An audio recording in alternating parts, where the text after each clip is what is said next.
हम्म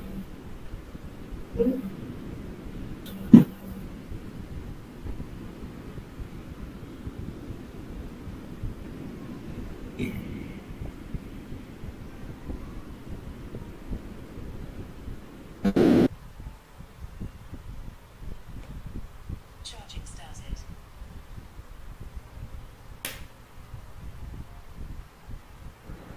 लिपुन 57 है ला Yeah.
जयगुरु लिपुन share करंतु link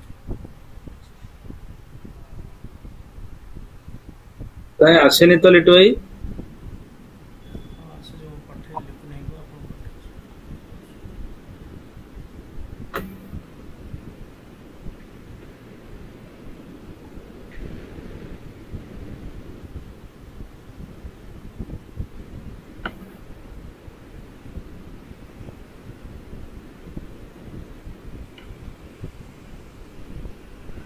मु दिल्ली सारस्वत संघ खोलिक बस कहीं लाइव रे देखौनी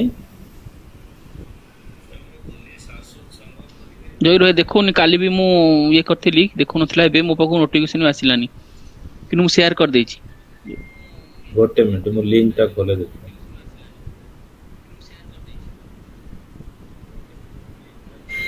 गोटे मिनट मु लिंक टा खोले अच्छा हां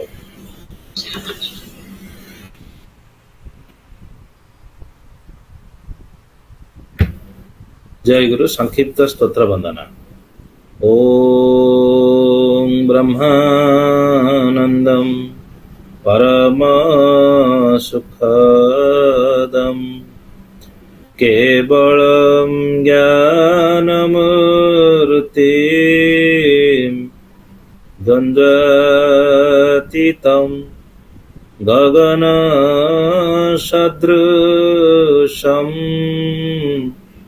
तत्त्वमस्यादिलक्ष्यम् एकं नित्यं विमलं अचलं सर्वधि साक्षिभूतं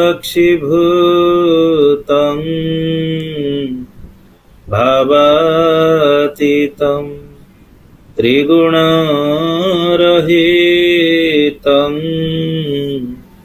सद्गुरुं तं नमामि। जय गुरु।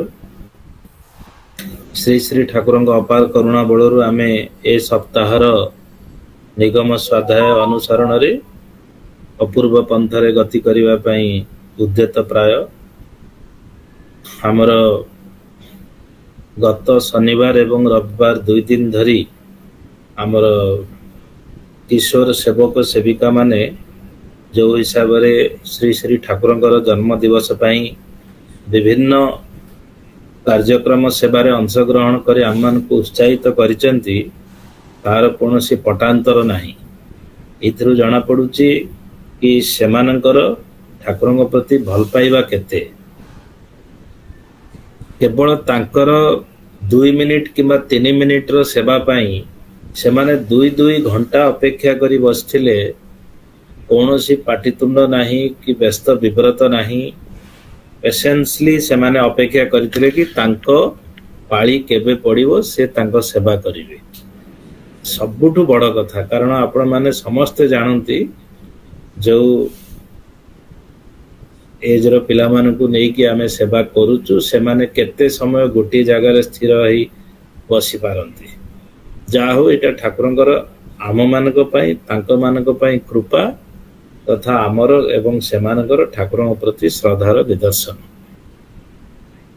आमर किछि यांत्रिक त्रुटि पई आमे लास्ट बहुत थरा आमे देखुचु किछि कथा शुभुनी किंबा नेटवर्क रहुची रहुनी अप डाउन होउची।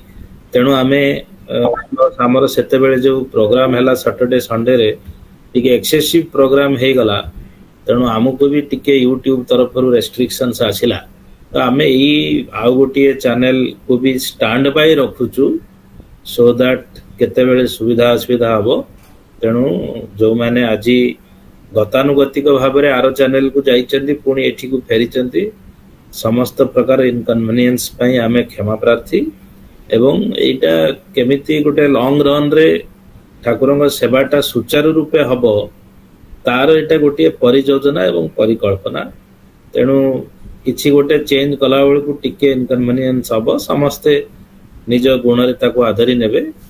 आउ आमे पैरेलली दिटा जंग करिवु प्लस किंतु एटा एबे तो कंटीन्यूअस 3-4 दिन एटलीस्ट 7 दिन पई चलेबु।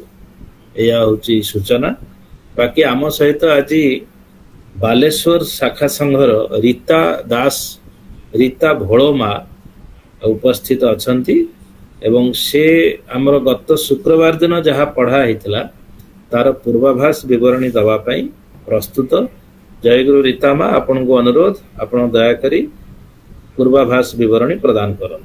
जय गुरु। जय गुरु। जय गुरु।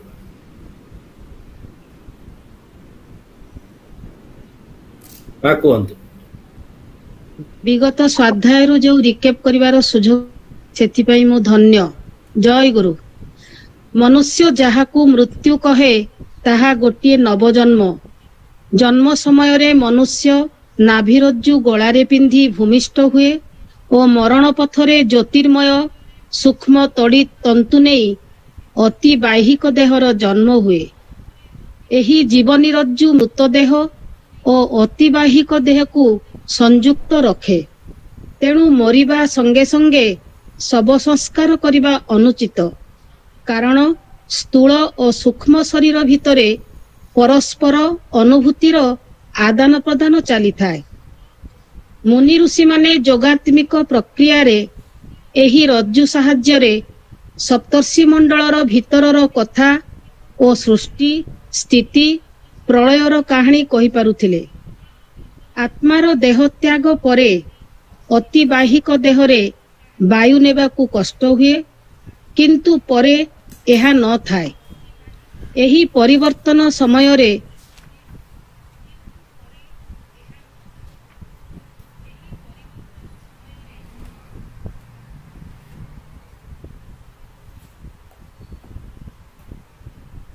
ଆତ୍ମା ପଳାୟନର ପଥ ପରିଷ୍କାର ହୋଇଥାଏ। ସନ୍ତାନ ଜନ୍ମ ସମୟରେ ଏତେ ଆନନ୍ଦ, ତେବେ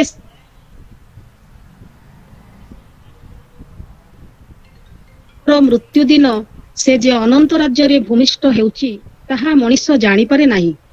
ମୃତ୍ୟୁ ପରେ ସାଧାରଣ ବିଦେହୀ ଆତ୍ମାର ଅବସ୍ଥା ବିଷୟରେ ଶ୍ରୀ ଠାକୁର କହିଛନ୍ତି, ସାଧାରଣ ମୃତ୍ୟୁରେ ମଣିଷ ଅଜ୍ଞାନ ଆତ୍ମାର ସୁଖ ଦୁଃଖ ଜାଣିପାରେ ନାହିଁ।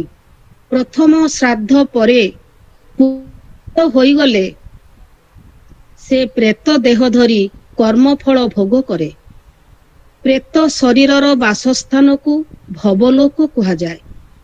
ପରଲୋକରେ ଅହଂକାର ବିସ୍ମରଣ ହୋଇ ସେ ମରିଛି ବୋଲି ଜାଣିପାରେ ନାହିଁ।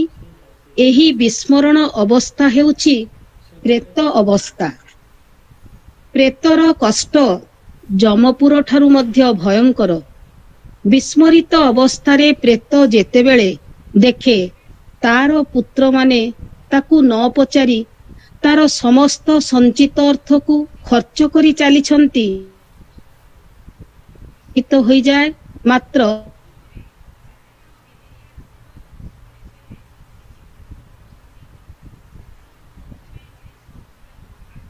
ଅବସ୍ଥା ଠିକ ସେହିପରି। ସ୍ୱପ୍ନ ସମୟରେ କେହି ଜାଗ୍ରତ କରାଇଦେଲେ ଯେପରି ସ୍ୱପ୍ନ ଭାଙ୍ଗିଯାଏ, ସେହିପରି ପ୍ରେତାତ୍ମାକୁ ଭୁଲ ବୁଝାଇ ଦେଇ ମରିବାଟା ସ୍ମରଣ କରାଇଦେଲେ ତାର ଅବସ୍ଥାର ପରିବର୍ତ୍ତନ ହୋଇ ଊର୍ଦ୍ଧ୍ୱଗତି ହୁଅନ୍ତା। ମାତ୍ର ସଦ୍ଗୁରୁଙ୍କ ବ୍ୟତୀତ ଅନ୍ୟ କେହି ଚୈତନ୍ୟ କରାଇ ଉନ୍ନତି ପଥକୁ ନେଇପାରନ୍ତି ନାହିଁ। ଶ୍ରୀ ଠାକୁର ପରଲୋକ ଅବିଶ୍ୱାସୀ ଜଣେ ଲୋକର କଥା ଉଲ୍ଲେଖ କରି କହିଛନ୍ତି, 1304 ସାଲରେ କୁମିଲ୍ଲାର ଜଣେ ଓକିଲ ସ୍ୱପ୍ନରେ ଦେଖିଲେ ଭୂମିକମ୍ପ ହେଉଛି ଓ ସେ ଉପର ମହଲାରୁ ତଳକୁ ଓହ୍ଲାଇଲା ବେଳେ ପାହାଚ ଭାଙ୍ଗି ଇଟାଗଦା ତଳେ ଚାପି ହୋଇଯାଇଛନ୍ତି। ସ୍ୱପ୍ନ ଦେଖି ଗଁ ଗଁ ଶବ୍ଦ କରିବାରୁ ତାଙ୍କ ସ୍ତ୍ରୀ ତାଙ୍କୁ ଜାଗ୍ରତ କରାଇଦେଲେ। ଓକିଲ ମହାଶୟ ଭାବିଲେ, ଯଦି ଏହା ମହାସ୍ୱପ୍ନ ହୋଇଥାନ୍ତା ତେବେ ଏହାର ଉପାୟ କ'ଣ? ତେବେ ଗୁରୁକରଣ ବୋଧ ହୁଏ ଏହି ମହାସ୍ୱପ୍ନରୁ ଜାଗ୍ରତ କରିବା ପାଇଁ। ତତ୍ପରେ ସେ ଗୁରୁଙ୍କ ଠାରୁ ଦୀକ୍ଷିତ ହେଲେ ଓ ବହୁ ପୁସ୍ତକ ପ୍ରଣୟନ କରିଥିଲେ। ଭୁବଲୋକ ଦୁଇ ଭାଗରେ ବିଭକ୍ତ, ପ୍ରେତଲୋକ ଓ ପିତୃଲୋକ। ଜୀବ ଏହି ଲୋକରେ କିଛି ଦିନ ବାସ କରି କ୍ରମମୁକ୍ତି ପଥରେ ମହର୍ଲୋକ ଓ ସେଠାରୁ ଅଜ୍ଞାନ ହୋଇ ପୁନଃ ଜନ୍ମଗ୍ରହଣ କରେ। କାହାର ଶ୍ରାଦ୍ଧ ପରେ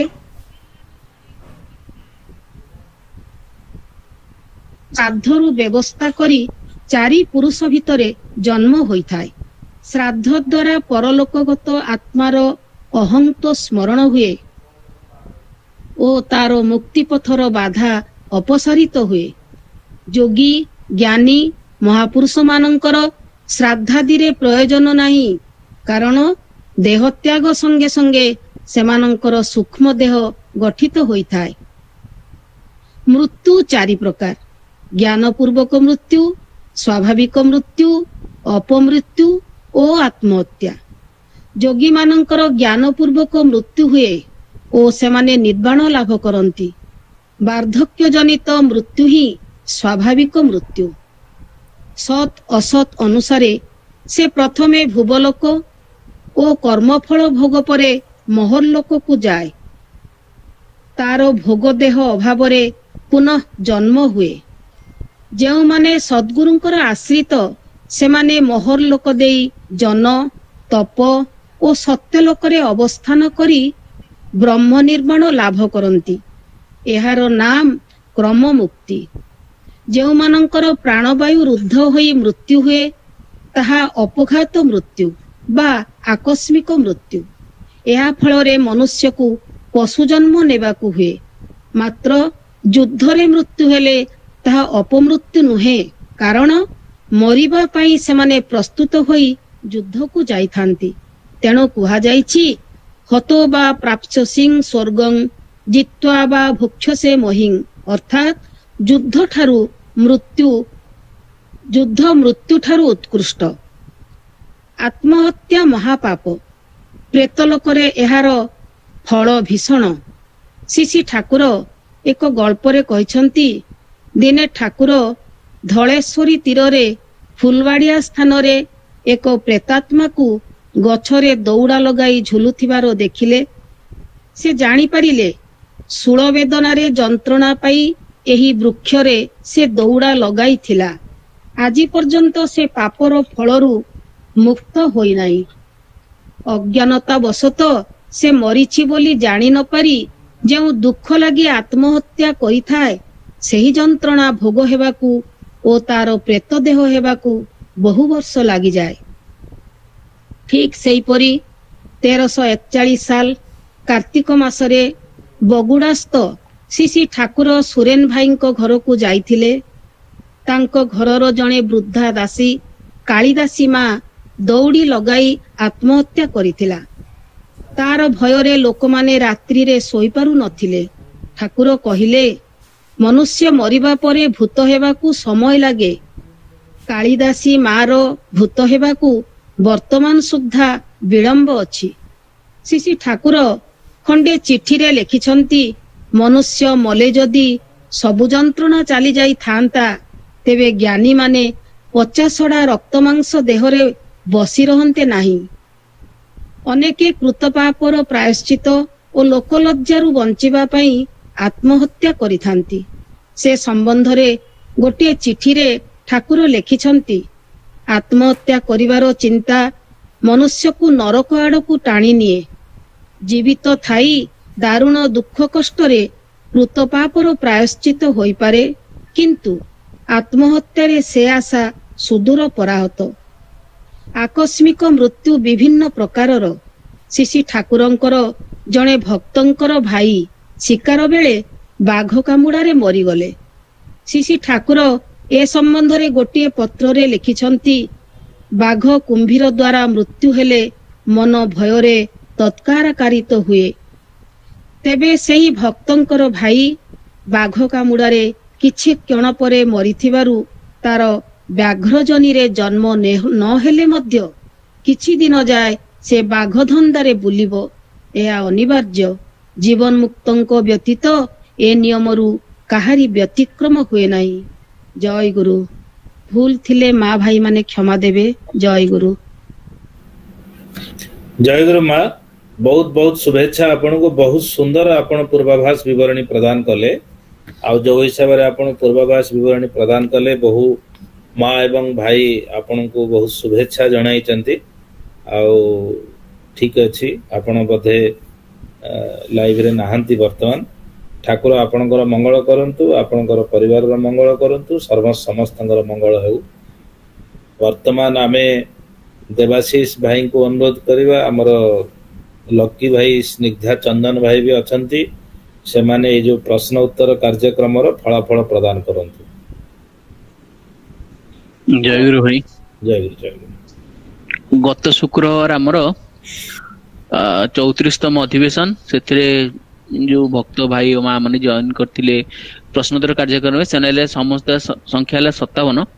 ଆଉ କନିଷ୍ଠ ବର୍ଗରେ ଭାଗ୍ୟଦେବୀ ଉପାଧ୍ୟାୟ ଭାଇ ବାରିପଦା ସଂଘରୁ, ଅଶ୍ୱିନୀ କୁମାର ନନ୍ଦ ଭାଇ ଯୋଡା ସଂଘରୁ, ଆଉ ଶୁଭବ୍ରତ ଉପାଧ୍ୟାୟ ଭାଇ ବାରିପଦା ସଂଘରୁ, ଏମାନେ ସବୁଠୁ ଶୀଘ୍ର ଉତ୍ତର ଦେଇଛନ୍ତି। ସେମିତି ଜ୍ୟେଷ୍ଠ ବର୍ଗରେ ବୈଷ୍ଣବୀ ମା ପୁଣ୍ୟ ସଂଘ, ଯଶସ୍ୱିନୀ ମିଶ୍ର ମା ଜାମଶେଦପୁର ସଂଘ, ପୁଣ୍ୟବତ ଉପାଧ୍ୟାୟ ଭାଇ ବାରିପଦା ସଂଘ। ଆଉ ବରିଷ୍ଠ ବର୍ଗରେ ଅଳ୍ପନା ମା କର୍ଣ୍ଣାଟକ ସଂଘରୁ, ସାଗରିକା ଉପାଧ୍ୟାୟ ମା ବାରିପଦା ସଂଘରୁ ଏବଂ ଦେବଦତ୍ତ ଉପାଧ୍ୟାୟ ଭାଇ ବାରିପଦା ସଂଘରୁ। ଏ ହେଲା ଶୁକ୍ରବାରର ଫଳାଫଳ। ଜୟ ଗୁରୁ। ଜୟ ଗୁରୁ। ସମସ୍ତ 57 ଜଣ जो माने भाई आ माँ अंश ग्रहण कर प्रश्नोत्तर कार्यक्रम से बहुत बहुत शुभेच्छा। ठाकुर पाखे से सर्वांगीन उन्नति प्रार्थना एवं जो माने शीघ्र शीघ्र उत्तर देइचंती सेमानंक पई विशेष प्रार्थना और विशेष शुभेच्छा। ठाकुर समस्त मंगल करंतु आ खूब सुंदर आमे ठाकुर सहित जोड़ी हेकी रहिछे एई सेवा माध्यम रे ठाकुर को प्रार्थना करिबा ए सेवाटी जेमिति हमर निर्विघ्न रे आ निर्भुल भाव रे संपादन हेई परिबो एवं समस्त केमिति आमे ठाकुर मुखी हेई परिबा सेति पई ठाकुर हमको आशीर्वाद प्रदान करंतु। आज आमर स्वाध्याय सेवा करिबा पई रीता मा तो खूब सुंदर भाव रे आज पूर्वाभास प्रदान कले एवं ए पर्यंत रीता माँ भाई माने माँ माने सब जनाउचंती कि माँ खूब सुंदर पूर्वाभास विवरण प्रदान कले। माँ वॉइस भी ठीक थिला, मॉड्यूलेशन भी ठीक थिला एवं बहुत संक्षिप्त रे एवं सुंदर भाव रे उपस्थापना कले। आउ सेही भली भाव रे आम सहित आज अछंती जगन्नाथपुर शाखा संघर वैभव धर भाई से आज स्वाध्याय करबा पई प्रस्तुत होइकरी आछंती एवं सेवा मागी की नैचंती। तेणु वैभव धर भाई जय गुरु तुमको अनुरोध तुम्हें स्वाध्याय सेवा आरंभ कर। जय गुरु। जय गुरु समस्त भाई और माँ मान को जय गुरु। आज स्वाध्याय सेवा रे मु बही पढ़िया जाऊँ। आत्महत्या निवारण 1337 साल भक्त सम्मेलन दैनिक शिष्य आसी श्री श्री ठाकुर को प्रश्न कले, ठाकुर साप देहरे मणि अछि, सेही मणि आहरण करने को जाई सर्पाघात जदि कहार प्राण विनाश हुए तेबे ताको आत्महत्या कहजिबो? श्री श्री ठाकुर कहिले, ना ताको आत्महत्या कहजिबो नाही। सेतेबेले ठाकुर बुझी पारिले नाही जे तांको भक्त केउ मणि कथा कहूची। परे बुझिले जे सत्य लाभ न हेले से प्राण विसर्जन करने प्रस्तुत अछि। तेणु कौशल क्रमे श्री श्री ठाकुरଙ୍କ निकटरू ता अनुमति नियागला। श्री श्री ठाकुर भाविले, अच्छा देखा जाऊ कथाटा केते दूर जाउची। श्री श्री ठाकुरଙ୍କ आदेश क्रमे परे एही शिष्य अनुपूर्वक समस्त घटना वर्णना कले। तांकर वर्णना निम्न रे दियागला। मु केते दिन जे अनाहार रे थिली ताहा मोर ठीक मने नाही। बोध हुए 4-5 दिन रु कम नुहे। ताहा परे हरिद्वार को जाई गंगा रे मरिबा को कृत संकल्प हेली। सेही दिन रात्रि रे मु स्वप्न देखिली गंगा स्रोत रे भासी भासी जाई मु पुरी रे ठाकुरଙ୍କ चरण तळे उपनीत होईची। एहा परे भाबिली, ना स्वप्न रे पाइले चलिबो नाही, प्रकृत भाव रे पाइबा को हेबो। मु गंगा रे झांस देवी, हुए तो देहपात हेउ नचेत सत्यलाभ हेउ। गंगा कूल रे बसिली। भाबिली मु गंगा रे झांस देउची, देखिबी ठाकुर कोल को नेबे कि नाही। हठात मोर भावांतर उपस्थित हैला। भाबिली ठाकुर तो निश्चय देखा देबे। जदि देखा न दियंती तेबे मोर आत्महत्या जोगु चारियाडे तांकर कलंक विघोषित हेब सिना। समस्ते कहिबे ठाकुर तांको भक्तर अभिष्ट पूर्ण करि पारि नथिबारु से आत्महत्या करिछि। ना मु एहा सत्य करि पारिबे नाही। मोर मरिबा हेला नाही। धीरे धीरे सेठारु आसी वृंदावन रे पहुंचिली। सेठारे गोटिए कुंजवन अछि, ताहा घन जंगल रे समाच्छन्न। रात्रि रे सेठारे प्रतिदिन भगवान रासलीला करिथांती, किंतु रात्रि हेले सेठारे काहाकू रखाई दिया हुए नाही। एथि पूर्वरु सेठारे रात्रिवास करिबाकू जाई केते जनंकर प्राणनाश घटी अछि। एहा सुनी मोर पूर्वभाव पुणी फेरी आसिला। मु भाबिली एही कुंजवन रे रात्रिवास करू करू जदि भगवानଙ୍କ रासलीला दर्शन मो भाग्य घटे ताहाले महालाभ। ताहा न हेले जदि मोर मृत्यु हुए ताहा तो मोर अभिप्रेत। अन्यर अगोचर रे संध्या पूर्वरु मु कुंजवन रे प्रवेश कली। संध्या पर्यंत स्थिर थिली, किंतु परे मनटा उच्छन्न होई उठिला। मु सेठारु बाहरी आसीबा पई व्यस्त होई पड़िली, किंतु लता पत्र द्वारा मो गोड़ दुईटी एपरी भाव रे छंदी होई जायथिला जे पळाई आसीबार उपाय नथिला। प्राणपणे पळाइबाकू चेष्टा कली, किंतु सबु विफल हेला। किछि समय परे हठात देखिली मो गोड़रू लतापत्र कुआडे चली जाइछि। मु कुंजवन रे बाहरे छिड़ा होइछि। सेठारे सेही दिन ठारू ପ୍ରତିଜ୍ଞା କଲି ଯେ ମୁଁ ଆଉ କେବେ ହେଲେ ଆତ୍ମହତ୍ୟାର ଚେଷ୍ଟା କରିବି ନାହିଁ। ତାହାପରେ ତ ଆପଣଙ୍କ ଶ୍ରୀଚରଣ ତଳକୁ ଫେରି ଆସିଛି। ଉପରୋକ୍ତ ପ୍ରସଙ୍ଗରେ ଶ୍ରୀ ଶ୍ରୀ ଠାକୁର କହିଲେ, ନିଜ ଇଚ୍ଛା କଲେ ମଧ୍ୟ କେହି ମରିପାରନ୍ତି ନାହିଁ। ମୁଁ ଜଣେ ସାଧୁଙ୍କୁ ଜାଣେ, ଜୀବନରେ ତାଙ୍କର ସତ୍ୟଲାଭ ନ ହେଲା ବୋଲି ସେ ନିଶୀଥ ରାତ୍ରିରେ ଲଛମନ ଝୁଲାରୁ ଗଙ୍ଗାର ସ୍ରୋତକୁ ଡେଇଁ ପଡ଼ିଥିଲେ। ତାଙ୍କର ସେତେବେଳେ ବାହ୍ୟ ଚେତନା ନଥିଲା। ଚେତନା ହେବାରୁ ସେ ଦେଖିଲେ ଯେ ସ୍ରୋତର ମଝିରେ ଥିବା ଖଣ୍ଡେ ପଥର ଉପରେ ସେ ଶୋଇଯାଇଛନ୍ତି। ମୃତ ବ୍ୟକ୍ତିର ସଙ୍ଗୀ ଓ ଅବସ୍ଥା। ମୃତ୍ୟୁ ପରେ ସୂକ୍ଷ୍ମ ଦେହର କାର୍ଯ୍ୟ ସମ୍ପନ୍ନ ହେଲେ ଓ ତଡ଼ିତ ସୂତ୍ର ଦେହରୁ ବିଚ୍ଛିନ୍ନ ହେଲେ ଆତ୍ମା ଶୂନ୍ୟରୁ ନିମ୍ନକୁ ଅବତରଣ କରେ। ସେହି ସମୟରେ ତାର କର୍ମ ଓ ଜ୍ଞାନ ଅନୁଯାୟୀ 2-4 ଜଣ ପ୍ରେତାତ୍ମା ସଙ୍ଗୀ ଆସି ମିଳିଯାଆନ୍ତି। ସେତେବେଳେ ସେ ଧୀର ପଦସଞ୍ଚାରରେ ସେମାନଙ୍କ ସହିତ ନିଜ କର୍ମଫଳ ଅନୁଯାୟୀ ଲୋକକୁ ଗମନ କରେ। ପାପୀ ଲୋକମାନେ ଅନ୍ଧ ପରି ପ୍ରେତ ରାଜ୍ୟରେ ଘୁରି ବୁଲନ୍ତି। ମୃତ୍ୟୁ ବିଷୟରେ ଏ ପର୍ଯ୍ୟନ୍ତ ଯାହା ଆଲୋଚିତ ହେଲା, ସ୍ଥୂଳ ଚକ୍ଷୁରେ ବହିର୍ଭୂତ ବୋଲି ତାହା ଅନେକଙ୍କ ନିକଟରେ ଅବିଶ୍ୱାସ ହୋଇପାରେ। ହୁଏତ ଅନେକ ଏହା ମନେ କରିପାରନ୍ତି ଯେ ଏହା କବିର କଳ୍ପନା ପ୍ରସ୍ତୁତ ଅଦ୍ଭୁତ କାହାଣୀ, କିନ୍ତୁ ପ୍ରକୃତ ପକ୍ଷରେ ତାହା ନୁହେଁ। ପ୍ରକୃତ ସାଧକଙ୍କର ସାଧନ ଚକ୍ଷୁ ସମ୍ମୁଖରେ ଏହି ସୂକ୍ଷ୍ମ ତତ୍ତ୍ୱ ଓ ଘଟଣାଗୁଡ଼ିକ ସୁସ୍ପଷ୍ଟ ରୂପେ ଯେ ଉଦ୍ଭାସିତ ହୋଇଉଠେ, ଏ ବିଷୟରେ ଶ୍ରୀ ଶ୍ରୀ ଠାକୁର କହିଛନ୍ତି, ସାଧନା ଶକ୍ତିରେ ଯେଉଁମାନଙ୍କର ଆଧ୍ୟାତ୍ମ ଚକ୍ଷୁ ପ୍ରସ୍ଫୁଟିତ, ମୃତ୍ୟୁ କାଳରେ ପ୍ରତ୍ୟେକ ଜୀବର ଯେ ଏପରି ପରିବର୍ତ୍ତନ ହୁଏ, ତାହା ସେମାନେ ପ୍ରତ୍ୟକ୍ଷ ଦେଖିପାରନ୍ତି। ମୃତ୍ୟୁ ସେମାନଙ୍କ ନିକଟରେ ପ୍ରତ୍ୟକ୍ଷ ଘଟଣା। ସୁତରାଂ ସାଧକଙ୍କ ନିକଟରେ ଏହା କବିକଳ୍ପନା ପ୍ରସ୍ତୁତ ନୁହେଁ, ଅନ୍ତର ରାଜ୍ୟରେ ନିତ୍ୟ ପ୍ରତ୍ୟକ୍ଷ ଘଟଣା। ଜନ୍ମ ମୃତ୍ୟୁ ଚିନ୍ତାରେ ଭୀତ ହେବାର କୌଣସି କାରଣ ନାହିଁ। ମରଣର ସ୍ୱରୂପ, ମରଣର ନିୟମ ବୁଝି ଜୀବନରେ ତାହା ସାଧନ କଲେ ମୃତ୍ୟୁ ମଧୁର ଓ ଶାନ୍ତିମୟ ବୋଲି ପ୍ରତୀୟମାନ ହେବ। ପ୍ରେତର ସୁବିଧା।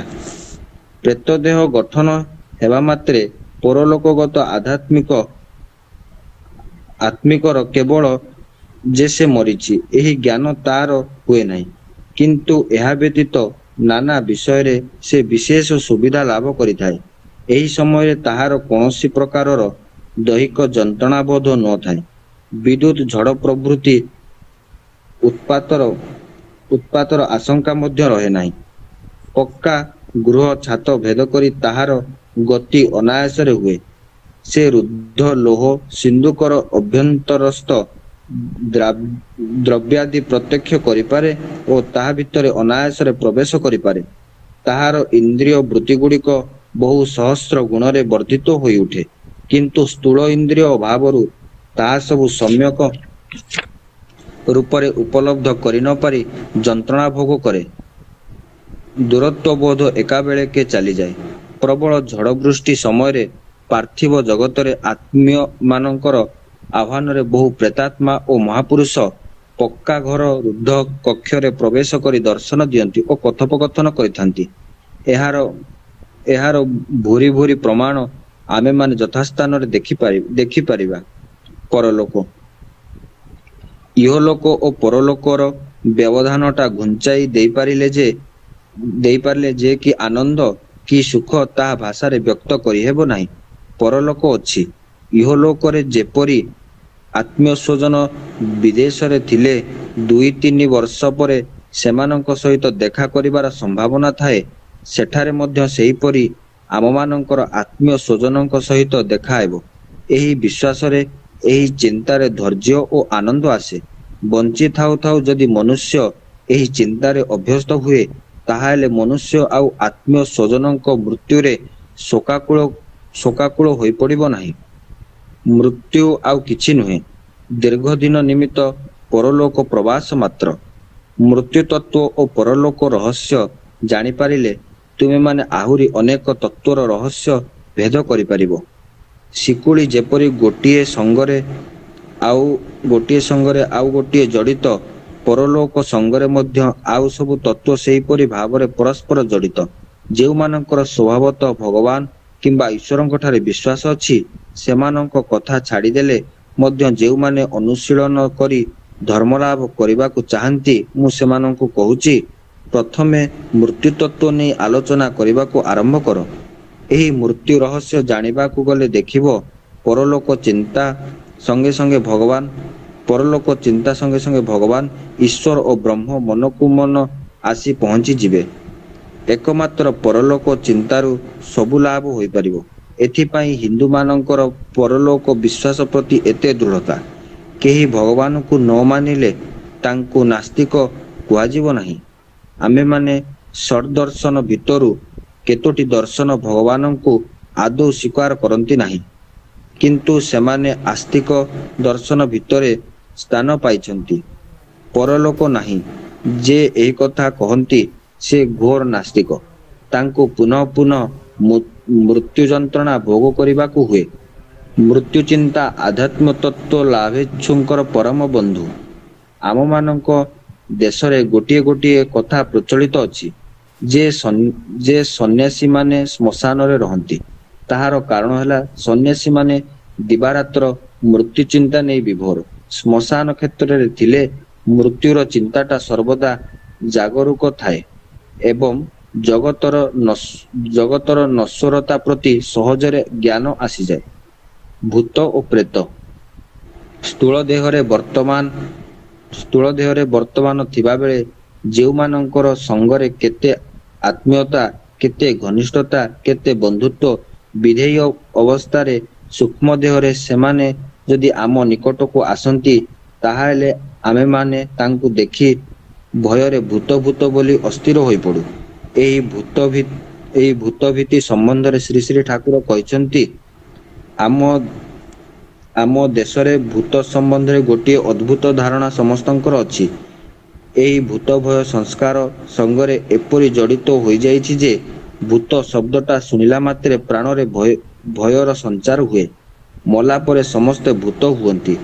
ଆମେ ମରିଗଲେ ମଧ୍ୟ ଭୂତ ହେବୁ। ଭୂତ ଅର୍ଥ ଅତୀତ ବା ଗତ। ତେବେ ସାଧାରଣତଃ ମନୁଷ୍ୟ ମରିବା ପରେ ଭୂତ ହେବାକୁ ମଧ୍ୟ ସମୟ ଲାଗେ, କାରଣ ଯେଉଁମାନେ ନିମ୍ନ ସ୍ତରର ମନୁଷ୍ୟ ସେମାନେ ଅନେକ ଦିନ ପର୍ଯ୍ୟନ୍ତ ସ୍ତବ୍ଧ ବା ମୋହଗ୍ରସ୍ତ ଥାନ୍ତି।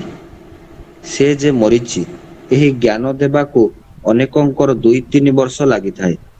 ତେଣୁ ମନୁଷ୍ୟର ଭୂତ ଭୟର କୌଣସି ଅର୍ଥ ନାହିଁ। ଏହା ଚିତ୍ତର ଦୁର୍ବଳତା ବା କୁସଂସ୍କାର।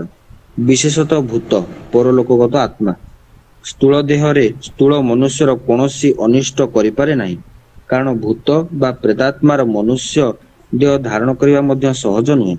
ବହୁ ଚେଷ୍ଟା କରି ସେମାନଙ୍କୁ ବାଷ୍ପୀୟ ଦେହ ଧାରଣ କରିବାକୁ ହୁଏ। ବାଷ୍ପ ଘନୀଭୂତ ହେଲେ ମନୁଷ୍ୟ ପରି ଆକାର ହୋଇଥାଏ, କିନ୍ତୁ ସେ ଦେହ ସାମାନ୍ୟ କାରଣରେ ମିଳିଯାଏ। ପରଲୋକଗତ ଆତ୍ମା ହୁଏତ କୌଣସି ସମୟରେ ଆତ୍ମୀୟ ସ୍ୱଜନଙ୍କ ନିକଟରେ କୌଣସି ପ୍ରୟୋଜନୀୟ କଥା କହିବା ନିମିତ୍ତ ଦେହ ଧାରଣ କରେ। ଯେଉଁ ସାକ୍ଷାତରେ କି ପ୍ରେତାତ୍ମା ଓ ଆତ୍ମୀୟ ସ୍ୱଜନଙ୍କ ମଙ୍ଗଳ ହେବାର ସମ୍ଭାବନା। କିନ୍ତୁ ମନୁଷ୍ୟର ଏପରି ସଂସ୍କାର ଯେ ସେହି ପ୍ରେତାତ୍ମାର କଥା ଶୁଣିବା ତ ଦୂରର କଥା, ଏପରି ଦେହ ଦେଖିବା ମାତ୍ରେ ଭୂତ ବୋଲି ସେ ଚିତ୍କାର କରି ଉଠନ୍ତି। ଏହି ଚିତ୍କାରରେ ଚମକି ପଡ଼ି ଭୂତର ଦେହ ତତ୍କ୍ଷଣାତ୍ ମିଳିଯାଏ। ସୁତରାଂ ତାହାର ଆଉ କଥା କହିବା ହୋଇପାରେ ନାହିଁ। ଯେଉଁମାନଙ୍କ ସଙ୍ଗରେ ଏତେ କାଳର ଘରକରଣା କରିଆସିଥିଲା, ବିଧେୟୀ ଅବସ୍ଥାରେ ତାଙ୍କୁ ଏହିପରି ପ୍ରତ୍ୟାଖ୍ୟାନ କରିବା ଉଭୟଙ୍କ ପକ୍ଷରେ ବଡ଼ ମର୍ମାନ୍ତିକ। ଏହା ଅଜ୍ଞାନତା ଏବଂ କୁସଂସ୍କାର ଭିନ୍ନ କିଛି ନୁହେଁ।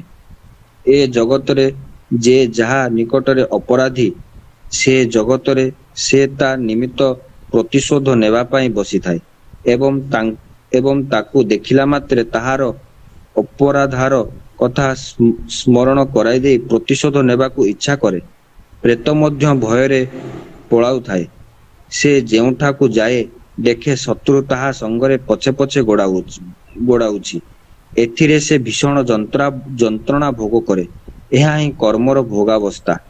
ଏ ଜଗତରେ ଅପରାଧର ବିଚାର ନିମିତ୍ତ ଅପର ନିକଟରେ ପ୍ରାର୍ଥୀ ହେବାକୁ ପଡ଼େ, କିନ୍ତୁ ସେ ଜଗତରେ ଯେ ଯାହା ନିକଟରେ ଅପରାଧୀ ସେ ହିଁ ତାର ବିଚାର କରେ।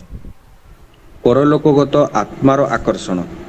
ପରଲୋକଗତ ଆତ୍ମା ଯେପରି ବିଶେଷ ପ୍ରୟୋଜନରେ ଦର୍ଶନ ଉପଯୋଗୀ ଦେହ ପରିଗ୍ରହ କରି ଆତ୍ମୀୟ ସ୍ୱଜନଙ୍କ ନିକଟରେ ଆବିର୍ଭୂତ ହୁଏ, ସେହିପରି ମନୁଷ୍ୟ ମଧ୍ୟ ଚେଷ୍ଟା କଲେ ପରଲୋକଗତ ଆତ୍ମାକୁ ଏଠାକୁ ଆକର୍ଷଣ କରିନେଇ ଆସି ପାରିବ। ସାଧାରଣତଃ ମିଡିୟମ ଭିତରେ ଆତ୍ମା ଆସିଥାଏ। ମିଡିୟମ ବ୍ୟତୀତ କାହାକୁ ଆକର୍ଷଣ କରିବା ଯୋଗସିଦ୍ଧ ମହାପୁରୁଷଙ୍କ ବ୍ୟତୀତ ସାଧାରଣଙ୍କ ପକ୍ଷରେ ସାଧ୍ୟାତୀତ। ପ୍ଲାଞ୍ଚେଟ ହିପ୍ନୋଟିଜିମ୍, ତିନିପାୟା ଟେବୁଲ, ଭୌତିକ ଚକ୍ର ପ୍ରଭୃତି ନାନା ଉପାୟରେ ପରଲୋକଗତ ଆତ୍ମାକୁ ଆକର୍ଷଣ କରାଯାଇଥାଏ। ସେଥିମଧ୍ୟରୁ ଠାକୁର ଭୌତିକ ଚକ୍ରର ବିଶେଷ ପକ୍ଷପାତୀ ଥିଲେ। ଏପରିକି ସ୍ଥାନ ବିଶେଷରେ ସେ କୌଣସି ଶିଷ୍ୟ ପରିବାରକୁ 5-7 ଜଣ ମିଳିତ ହୋଇ ଭୌତିକ ଚକ୍ର କରନା ପୂର୍ବକ ପରଲୋକଗତ ଆତ୍ମୀୟ ସ୍ୱଜନମାନଙ୍କୁ ଆକର୍ଷଣ କରି ତାଙ୍କ ସହିତ ଆଳାପ ଆଲୋଚନା ଓ ସମ୍ବନ୍ଧ ଅକ୍ଷୁଣ୍ଣ ରଖିବା ନିମିତ୍ତ ଉପଦେଶ ଦେଇଯାଇଛନ୍ତି। ପ୍ଲାଞ୍ଚେଟ ଉପରେ ଠାକୁରଙ୍କ ବିଶ୍ୱାସ ନଥିଲା। ମୁକ୍ତ ପୁରୁଷ, ଉନ୍ନତ ଆତ୍ମା ଏବଂ ଯେଉଁମାନେ ଜନ୍ମଗ୍ରହଣ କରିସାରିଛନ୍ତି ସେମାନଙ୍କୁ ଆକର୍ଷଣ କରିବା ସାଧାରଣଙ୍କ ସାଧ୍ୟତୀତ ସୁତରାଂ ଅସମ୍ଭବ। ପରଲୋକଗତ ଆତ୍ମାର ଆନୟନ। ଜୟଗୁରୁ ବୈଭବ ଭାଇ, ବହୁତ ବଢିଆ ପଢିଲ, ବହୁତ ବଢିଆ ସ୍ୱାଧ୍ୟାୟ ସେବା କଲ। ଆଉ ତମର ଉଚ୍ଚାରଣ ଏବଂ ଭଏସ ମଡ୍ୟୁଲେସନ ଖୁବ ସୁନ୍ଦର ଥିଲା। ଆଉ ସମସ୍ତେ ବହୁତ ଆପ୍ରିସିଏଟ କରିଛନ୍ତି ୟୁଟ୍ୟୁବ ରେ ମଧ୍ୟ। ଆମେ ଠାକୁରଙ୍କୁ ବି ପ୍ରାର୍ଥନା କରିବା କି ତମର ମଙ୍ଗଳ ହେଉ, ତମ ପରିବାରର ମଙ୍ଗଳ ହେଉ, ବିଶ୍ୱର ମଙ୍ଗଳ ହେଉ। ତେଣୁ ବହୁତ ସୁନ୍ଦର ତମେ ଯୋଉ ଭଳିଆ ଭାବରେ ଆଜି ସ୍ୱାଧ୍ୟାୟ ସେବା କଲ, ଠାକୁର ନିଶ୍ଚୟ ଖୁସି ହେଇଥିବେ, ଏଥିରେ କୌଣସି ସନ୍ଦେହ ନାହିଁ। ଜୟଗୁରୁ। ଜୟଗୁରୁ ଭାଇ, ସେବାରେ ତ୍ରୁଟି ଥିଲେ ଭାଇ କ୍ଷମା କରିବେ। ଜୟଗୁରୁ। ଜୟଗୁରୁ। ଠାକୁର ସେ କଥା ବୁଝିବେ, କିନ୍ତୁ ଯୋଉ ହିସାବରେ ଭାଇମାନେ ମା ମାନେ ସବୁ କମେଣ୍ଟ ଦେଇଛନ୍ତି, ଖୁବ ସୁନ୍ଦର ସେବା। ଆମର ଗତ 2-3 ଦିନ ହେଲା ଆମର ସେ ସଙ୍ଗୀତ ଉପରେ ଟିକେ ଆଲୋଚନା ଚାଲିଥିଲା ନିଗମ ସ୍ୱାଧ୍ୟାୟ ଗ୍ରୁପରେ। ତ ମୋତେ ଗୋଟେ ଚିନ୍ତା ଆସିଲା, ସେଇଟା ସେଇ ବିଷୟରେ ଯେତେବେଳେ ମୁଁ ଚିନ୍ତା କଲି, ଆପଣମାନେ ସମସ୍ତେ ଏଇ ବହିଟିକୁ ଦେଖିଥିବେ, ଜାଣିଥିବେ, ନିଗମ ଲହରୀ। ତ ନିଗମ ଲହରୀ ବୋଧହୁଏ ଆମର ପ୍ରଥମ ସଙ୍ଗୀତ ମୂଳକ ବହି। ଯେତେବେଳେ ଆମର ପ୍ରାର୍ଥନା ସଙ୍ଗୀତ ହେରିକା ବାହାରି ନଥିଲା, ସେତେବେଳେ ଏଇଥିରୁ ହିଁ ସବୁ ପ୍ରାର୍ଥନା ସଙ୍ଗୀତ ବୋଲା ଯାଉଥିଲା। ଆଉ ଏଇଟା ତ 90 ମାସର, ୟା ପ୍ରଥମ ସଂସ୍କରଣଟା ଥିବ, ମୁଁ ଆଉ ଖୋଜୁନି, ଏବେ ସମୟ ନଷ୍ଟ କରୁନି। ସୋ ମୋ କହିବା କଥା, ଆମର ସମସ୍ତଙ୍କର ମନେ ଥିବ ଅରବିନ୍ଦ ମୁଦଲି, ଯିଏ ଜଣେ ଭଲ ଗାୟକ, ସେ ଗୋଟେ ବ୍ରହ୍ମାନନ୍ଦ ଗିରିଙ୍କର କୁହନ୍ତୁ କି ଠାକୁରଙ୍କର ଜୀବନୀ ଗୋଟିଏ ସ୍ୱରରେ ଗାଇଛନ୍ତି ଏବଂ ସେ ରେକର୍ଡ ବହୁତ ଫେମସ ହେଇଥିଲା। ସେ ସଙ୍ଗୀତଜ୍ଞ ତ, ସେ ମାନେ ଗାୟକ ତ ଆଉ ଇହ ଧାମରେ ନାହାନ୍ତି।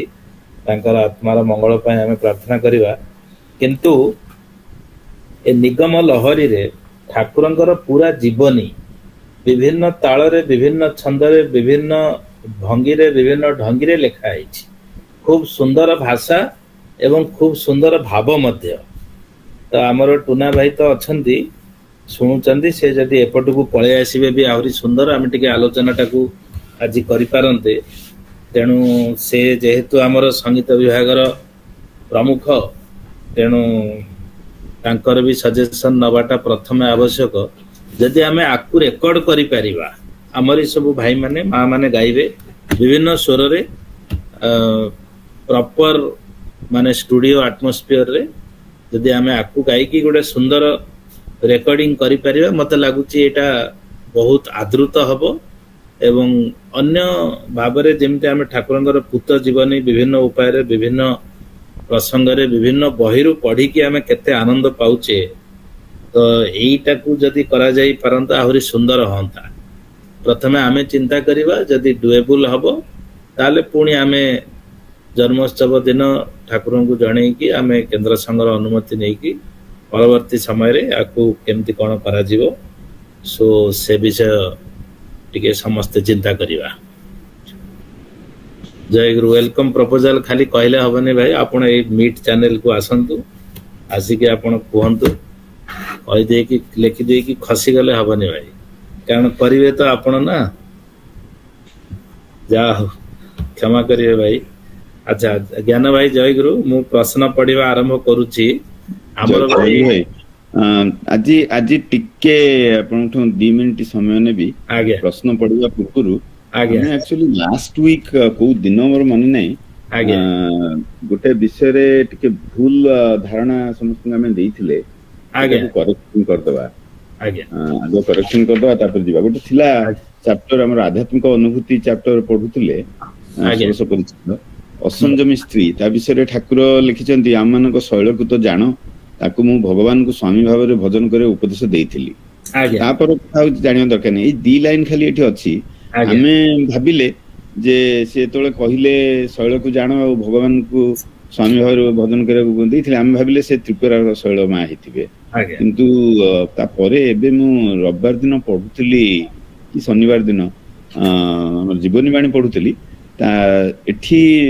दुर्गाचरण भाई खाली सेतिकी जिंस रेलेवेंट जिंस कोट करचंती पुराटा देई नांदी से पूरा रे ठाकुर जहा लिखिचंती तो क्लियर होउची जे से एक्चुअली आंकर सूर्यपानंद महाराजंकर झियो बड़ झियो शैलमांग कथा कहउतिले से एक्चुअली तांकू देइथिले साधना जे भगवान को स्वामी भाव रे साधना करिवो तांकू जो माने पढिचंती हमर पंच सन्यासिनी शिष्या बहिरे सुरमा तांको सान भौणी तांको विषय रे लिखिचंती प्रबंध ताधरे लेखा अछि ए विषय रे आ तापर से भी कहउचंती जे से मा ठाकुर तांकू रत्नासन बसे गौरी शंकर से गीतटी स्वर सहित सुनै करी पढैतिले सेही भाबरे रहया पई विभिन्न भाबरे सब गीत भी बहुत लिखितिले मार्जर भारतला ए जगह रे आउट जिंस लिखा आइछि जे शैल सेतोळ शैलमा चाली गलेनी ऑब्वियसली ठाकुर कहउचंती शैल तो चाली गला आ से जाइकरी जने सखी देह रे लीन होई जो जने सखी देह को सखी कहिना जने सखी देह लीन होई तो सेटा पूरा क्लियरली लिखा है जे तनु भाबिली हमरो टिके भूल हे गला से समस्त पाखरे क्षमा प्रार्थना करूची आउ नै आमे सेदिन भाई 100% कहि नांती आमे कहिले श्योर नथिले आमे श्योर नथिले किंतु भूलटा तो भूल ना भाई नै नै ए तो मो जोगाड़ करी देई दिले जेटा से से तेणु मो कह कथा आमे एई ये रे आमे मु शरत भाईଙ୍କ सहित आ भितरे कथा होतली मु कहली से मते पचारले भाई प्रश्नोत्तर केमती कोन चलची मु कहली भाई देखंतु जो गुडा हमर ठाकुरंकर जीवनी रु उद्धृत एवं जो प्रश्नर उत्तर आम पाखरे प्रमाण सह किंबा को बहिर रेफरेंस सहित अछि आमे ताकू ही प्रकाश करूचु आउ बाकी जो गुडा नाही आमे सेगुडा को एक्सक्यूज करूचु किंबा आमे आपण मानक पय रखुचु पुणी आपण को पचारी की पुणी नेक्स्ट किंबा ता नेक्स्ट सेशन रे आमे जणाउचु ए जे फेरला बेल को अमेरिका रु टिके पचारथले केमती कोन सब चलची तो ए विषय रे भी आलोचना हेतला म एक्जेक्टली या कहिची से सेटा ही हमरो ठीक ता जे ठाकुरन को से कोठी पढिचो जानिचो से कथाटा कहया पे हम चेष्टा करचु केतोल केमती आमे तो सेही जीव तो जीव तेणु मझिरे मझिरे भूली जाउची जति भूलटा ठाकुर देखै देले हमरो कथा हला समस्त एटा बहुत भलो हला भाई मते लागुनी एटा मु भी जानि नथिली आ बहु भाई भी जानि नथिबे मा माने भी जानि नथिबे जाऊ भलो हला जे आपण गोटे कारण से शैल मांग विषय रे बेसी कोठी लिखा हैनी नै तांकर बेस किछि नै हां तांको भौणी को विषय रे अछि गिरिजा बळा मा जणे थिले तांको विषय रे अछि लेखा से तंत्र मंत्र तांको ठाकुर दीक्षा देथिले शिक्षा देथिले किंतु आंको विषय रे बेस किछि नै तथापि हमको एकाठी करबा पई अछि बहु जिनिस ताकू धीरे धीरे क्वाड क्वाड सब आनी की एकाठी करबा पई अछि तथापि संग तो बहुत करूची एबे जो लीला प्रसंग 6 बाहरी गलानी 6 खंड तेणु बाहरी नहीं बाहर जीव बोधे तेणु ता धरे भी बहुत जिनिस अछि आगे आगे भाई आपण थरे कहिथिले षड दर्शन विषय रे कहिबे बोली परे समय हेइ नथिला आज बोधे से बनानी मां मने रखिथिले सेटा प्रथम कि पचारिचंदी षड दर्शन कहण षड दर्शन हला हमरो सनातन धर्म रे दी प्रकार दर्शन अछि गोटे गोटे ग्रुप ऑफ दर्शन तां कहंती आस्तिक दर्शन आ गोटे ग्रुप ऑफ दर्शन तां कहंती नास्तिक दर्शन ए जो आस्तिक दर्शन तांको षड दर्शन कहै छै मु दीटा तक काई कहूची ना just to have a complete picture of it आपण जदी हमर जो प्रथमे से जो बहिटी पढुतिले ସନ୍ତୋଷ ଭାଇଙ୍କ ଲେଖା ହେରିଟେଜ ଅଫ ଇଣ୍ଡିଆ ତା ଦେହରେ ସେ ବିସ୍ତୃତ ଭାବରେ ଦେଇଛନ୍ତି। ଆପଣ ଗୋଟିଏ ଗୋଟିଏ ଦର୍ଶନ ପଢି ଦେଇକି ଯିବେ। ଆସ୍ତିକ ଦର୍ଶନ କାହିଁ କୁହାଯାଏ ନା ଇଏ ଯୋଉ 6ଟି ଦର୍ଶନ ଆ ଦେହରେ କେତେ ଦର୍ଶନ ଭଗବାନଙ୍କୁ ସ୍ୱୀକାର କରନ୍ତିନି, କିନ୍ତୁ ମୃତ୍ୟୁ, ପରଲୋକ, ଦୁଃଖ ଏଗୁଡ଼ା ବିଷୟରେ ତାଙ୍କର ପଜିଟିଭ ଧାରଣା ଅଛି। ଆଉ ଯାହାଦ୍ୱାରା ଆପଣ ବ୍ରହ୍ମକୁ ସ୍ୱୀକାର କରିବେ କିନ୍ତୁ ଭଗବାନଙ୍କୁ ହୁଏତ ସ୍ୱୀକାର କରନ୍ତିନି। ସେ ଯୋଉ ଦର୍ଶନ ଗୁଡ଼ିକ ସେଗୁଡ଼ିକ ହେଲେ ଆପଣଙ୍କର ହେଲା ନ୍ୟାୟ, ବୈଶେଷିକ, ଯୋଗ, ପୂର୍ବ ମୀମାଂସା, ଉତ୍ତର ମୀମାଂସା। ପୂର୍ବ ମୀମାଂସା ହେଲା କର୍ମକାଣ୍ଡ, ଉତ୍ତର ମୀମାଂସା ହେଲା ବେଦାନ୍ତ ଆମେ ଯାହା କହୁଛେ ଉପନିଷଦ। ଆଉ ଗୋଟେ କଣ ରହିଗଲା ଭାଇ? ସାଂଖ୍ୟ। ହଁ ସାଂଖ୍ୟ। ସାଂଖ୍ୟଟାକୁ ଭୁଲିଲେ କେମିତି ହବ? ଏଇ 6ଟି ହେଲେ ଷଡ଼ ଦର୍ଶନ। ନ୍ୟାୟ ତାକୁ ଆମର ଗୌତମ ମୁନି ଲେଖିଥିଲେ। ତା ଭିତରେ ବେସିକାଲି ଲଜିକାଲି ସବୁ ଜିନିଷ କନକ୍ଲୁଡ କରାହେଇଛି। ନ୍ୟାୟ ବିଷୟରେ ଗୋଟେ ଛୋଟିଆ ଷ୍ଟୋରି କହିବି। ସିଏ ନ୍ୟାୟରେ କଣ କି ସେମାନେ ସବୁବେଳେ ଡିସାଇଡ କରିବେ ଯେ if something is not logical then it doesn't exist. ଆମର ପ୍ରମୋଦ ଭାଇଙ୍କ ନାଁଟା ଆଉଥରେ ନେଉଛି। ସିଏ ଗୋଟେ ଗପ କହନ୍ତି, ମୁଁ ତାର ସତ୍ୟତା ଏବେ ଯାଏ ଇଏ କରିନି, କିନ୍ତୁ ଭେରି ଆପ୍ରୋପ୍ରିଏଟ। ରାମଚନ୍ଦ୍ର ଯାଉଛନ୍ତି ବନବାସରେ, ଆଉ ସୀତା ହରଣ ହେଇଯାଇଛି। ବଡ ଦୁଃଖରେ ଦି ଭାଇ ଯାକ ଯାଉଛନ୍ତି। ଗୌତମ ମୁନିଙ୍କ ଆଶ୍ରମରେ ପହଞ୍ଚିଲେ ଗୌତମ ମୁନି ସେଠି ନଥିଲେ। ସେ ଯାଇ ପହଞ୍ଚିକିରି କହିଲେ ଯେ ମୁଁ ଏମିତିଆ ସୂର୍ଯ୍ୟବଂଶର ରାଜା, ଏମିତି ମତେ ବନବାସ କରାହେଇଛି, ଆଉ ଏମିତି ଆସିଛି, ମୋ ସ୍ତ୍ରୀ ହଜିଯାଇଛି, ଆମେ ଖୋଜିବାକୁ ଆସିଛୁ ଇତ୍ୟାଦି। ସେ କହିଲେ ସୂର୍ଯ୍ୟବଂଶର ରାଜା ତୁମେ ଭାଇ ସରି ଆଗେ ସେ ପାଣି ମାଗିଲେ। ହଁ ଆଗ ପାଣି ମାଗିଲେ। ପାଣି ମାଗିଲେ ଶୋଷ ଲାଗୁଛି, ମତେ ପାଣି ଦିଅ। ନା ତୁମେ ପାଣି କାହିଁ ମାଗିଛ? ନା ଏମିତିଆ କଥା, ଆଉ ସୂର୍ଯ୍ୟବଂଶର ରାଜା ଏଠିକି ଆସିଛି। ସୂର୍ଯ୍ୟବଂଶର ରାଜା ତ ବଣକୁ କାହିଁ ଆସିଲ? ନା ମତେ ଏମିତି ବନବାସ ହେଲା। ଯଦି ବନବାସ ହେଲା, ଅଯୋଧ୍ୟା ତ କେତେ ଦୂରରେ, ତୁମେ ଆସିକି କିସ୍କିନ୍ଧା ଏପଟେ ଆସିକି କାହିଁକି ବୁଲୁଛ?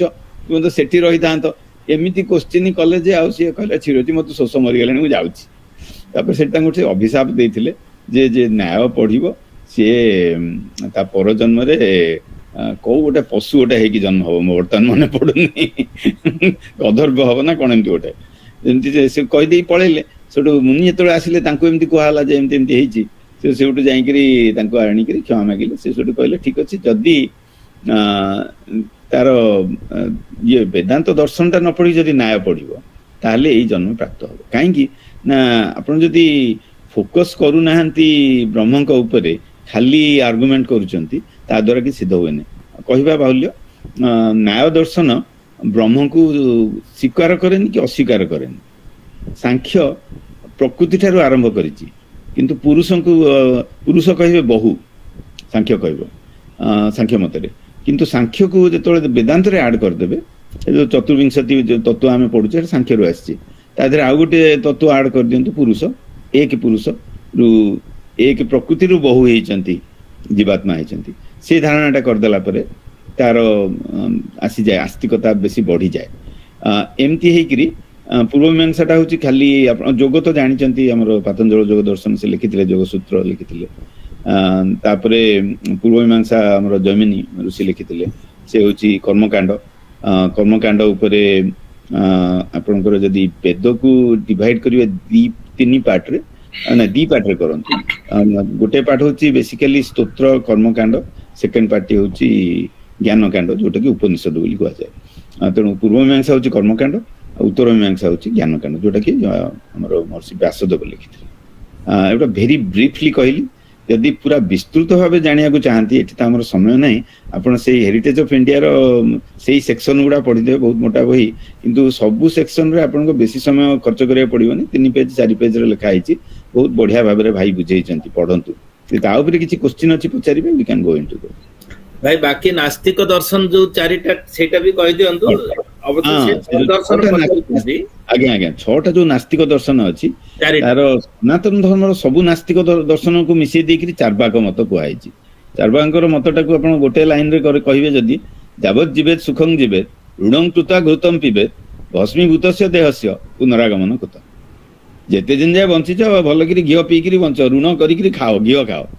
ଆଉ ମଲା ପରେ ତ ଦେହ ଭସ୍ମ ହେଇଗଲା, ଆଉ ଆସିବ କୋଉଠୁ? ଆସିବ ନା ଯିବ? ସେଇଟାକୁ କହନ୍ତି ନାସ୍ତିକ ଦର୍ଶନ। ତାପରେ ବୌଦ୍ଧ ଦର୍ଶନକୁ 4 ଭାଗ କରାହେଇଛି, ତାଙ୍କୁ ମଧ୍ୟ ନାସ୍ତିକ ଦର୍ଶନ କୁହାଯାଏ। କାହିଁକି ନା ତାର ଏଣ୍ଡଟା ବୌଦ୍ଧଙ୍କର ହେଲା ଯେ ନଥିଙ୍ଗ ଏକ୍ଜିଷ୍ଟ। ସେ ମାଧ୍ୟମିକ ବୋଲି ଗୋଟେ ପର୍ଟିକୁଲାର ଦର୍ଶନ ଅଛି, ସେଥିରେ ତାଙ୍କର ଯିଏ ଲେଖିଥିଲେ ମାଧ୍ୟମିକ କାରିକା ବୋଲି, ମଧ୍ୟ ମାଧ୍ୟମିକ କାରିକା ଜଣେ ନାଗାର୍ଜୁନ ବୋଲି ଜଣେ ସନ୍ଥ, ସିଏ ତା ଦେହରେ ପ୍ରୁଭ୍ କରିଛନ୍ତି, ଯୋଉଟାକୁ ଆମର ଚତୁଷ୍କୋଟି ବିନିର୍ମୁକ୍ତ ବୋଲି କୁହାଯାଏ, ଟେଟ୍ରାଲେମା ଯଦି ଇଂଲିଶରେ କହିବେ ଟେଟ୍ରାଲେମା, ତା ଦେହରେ ସେ ପ୍ରୁଭ୍ କରିଛନ୍ତି nothing ever existed, nothing ever will exist. ତେଣୁ ସେଇ ସକାଶେ ବୌଦ୍ଧ ଦର୍ଶନଟାକୁ ନାସ୍ତିକ ଦର୍ଶନ କହନ୍ତି। ଆଉ ଗୋଟେ ରହିଲା ଜୈନ ଦର୍ଶନ। ଜୈନ ଦର୍ଶନଟା ଯଦିଓ ପିଓରଲି ନାସ୍ତିକ ନୁହେଁ, କିନ୍ତୁ ଆମର ଯୋଉ ଧାରାଟା ସେଟାକୁ ସେ ସ୍ୱୀକାର କରନ୍ତିନି ବୋଲି ତାଙ୍କୁ ନାସ୍ତିକ କୁହାଯାଇଛି। ଏମିତି ହେଇକିରି ଇଏ ହେଲେ ଚାର୍ବାକ ପ୍ଲସ୍ 4 ବୌଦ୍ଧ 1 ଜୈନ 6 ନାସ୍ତିକ ଦର୍ଶନ ତାକୁ କହନ୍ତି। ଆସ୍ତିକ ଦର୍ଶନ ହେଲା ଏଇ ଯୋଉ 6ଟି ଆମେ ଏବେ କହିଲୁ। ଠିକ ଅଛି ଭାଇ, ତେଣୁ ଷଡ଼ଦର୍ଶନ ବିଷୟରେ ମାଙ୍କର ଆଇଡିଆ ହେଇଗଲା। ବାକି ମା ହେରିଟେଜ ଅଫ ଇଣ୍ଡିଆ ଆଣ୍ଡ ସ୍ୱାମୀ ନିଗମାନନ୍ଦ, ଆପଣ ଏ ବହିଟି କୋଉଠୁ ବି ପାଇପାରିବେ ଇନକ୍ଲୁଡିଂ ଆମାଜନ। ଆଉ ଆପଣ ଆକୁ ଆଣିକି ଟିକେ ପଢନ୍ତୁ, ସେ ବହିରେ ଆହୁରି ବି ବହୁତ ଜିନିଷ ଅଛି। ଆମେ ସେ ବହିରୁ ଠାକୁରଙ୍କ ଜୀବନୀ ଅଲରେଡି ପଢି ସାରିଛୁ, ତେଣୁ ସେଇ ସବୁ ଧର୍ମ ବିଷୟରେ ବି ଲେଖିଛନ୍ତି, ଭକ୍ତି ଶାସ୍ତ୍ର ଉପରେ ଲେଖିଛନ୍ତି, ବିଭିନ୍ନ ବାଦ, ଦ୍ୱୈତବାଦ, ଅଦ୍ୱୈତବାଦ, ଦ୍ୱୈତ ଅଦ୍ୱୈତବାଦ ଇତ୍ୟାଦି ଲେଖିଛନ୍ତି, ପ୍ଲସ୍ ଇସଲାମ, ଖ୍ରୀଷ୍ଟିଆନ, ଜୋରେଷ୍ଟିଆନ ସବୁ ଧର୍ମ ବିଷୟରେ ଲେଖିଛନ୍ତି।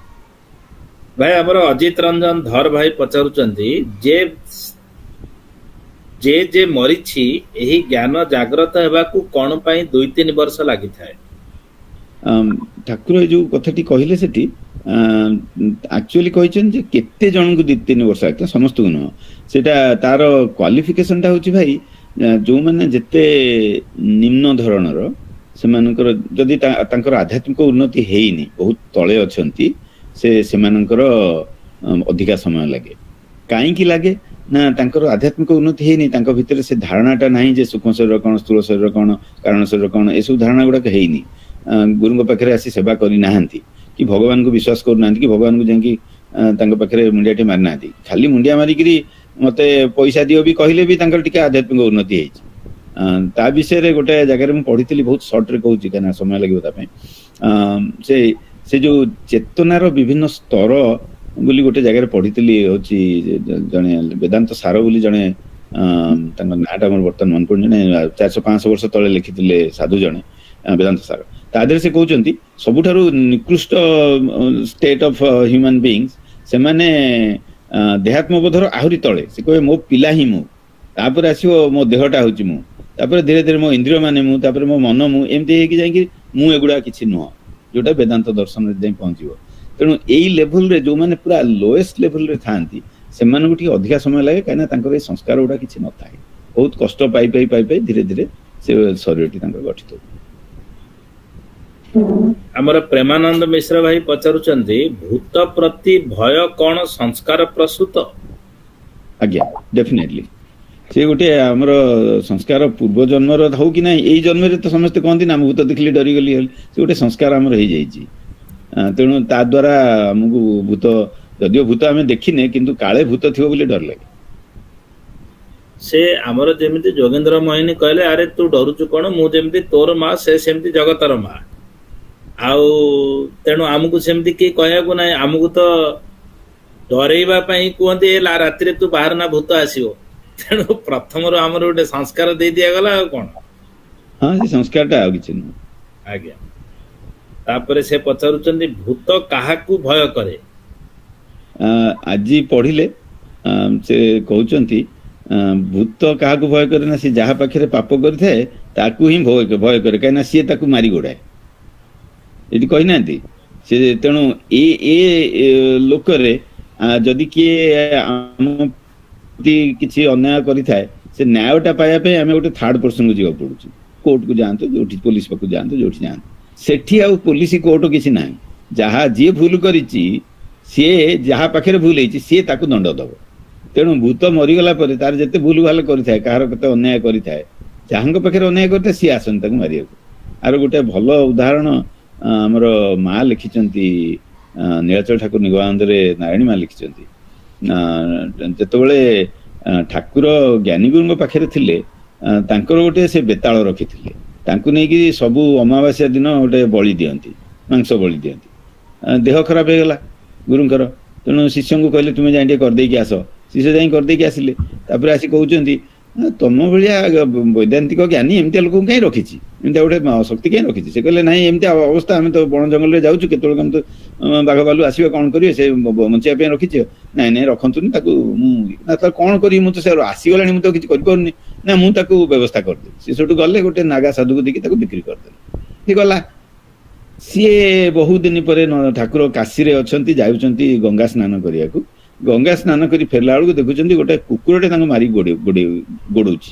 ଦେଖିଲା ଆଉ ଗୋଟେ କୁକୁର ଆସିଲା, ସେ କୁକୁରକୁ ମାରିକି ପଳେଇଲା। କୁକୁରଟା ଆସିଲା, କୁକୁର ନେଇଗଲା, ଠିକ ଅଛି। ଆଉ କିଛି ବେଳେ ଗୋଟେ ଷଣ୍ଢଟେ ଆସୁଛି, ସେମିତି ମାରିବାକୁ ଆସୁଛି, ଆଉ ଗୋଟେ ଷଣ୍ଢ ଆସୁଛି, ତାକୁ ମାରି ମାରି ନେଇଯାଉଛି। ତାପରେ ଆଉ ଗୋଟେ ସେମିତି ଗୋଟେ କଣ ଜୀବ ଦେଖିଲେ, ଏମିତି ତିନିଟା ଖଣ୍ଡ ଜୀବ ଦେଖିଲା ପରେ କହିଲେ ଏଇଟା ଅନୟୁଜୁଆଲ ହଉଛି, ମତେ କାହିଁ ମାନେ ମାରିବାକୁ ଆସୁଛନ୍ତି। କାହିଁକିନା ଗୋଟେ ଜିନିଷ ଜଣେ ମାରୁଛି, ଆଉ ଜଣେ ରକ୍ଷା କରୁଛି, ଆଉ ଜଣେ ରକ୍ଷା କରୁଛି, ଏକ୍ଜାକ୍ଟଲି ଜଣେ ଆସୁଛି, ସେଇ ଜୀବ ଆସିକି ରକ୍ଷା କରୁଛି। ଗୋଟେ କଥା ଆପଣ ଜାଣିଥାନ୍ତୁ, ଯଦି ଆମର ଆଜି ତ ଷଡ଼ଦର୍ଶନ କଥା କହୁଥିଲେ, ଯଦି ଆପଣ ଅହିଂସାରେ ପ୍ରତିଷ୍ଠିତ ହେଇଯିବେ କେହି ଆପଣଙ୍କୁ ହିଂସା କରିବେନି।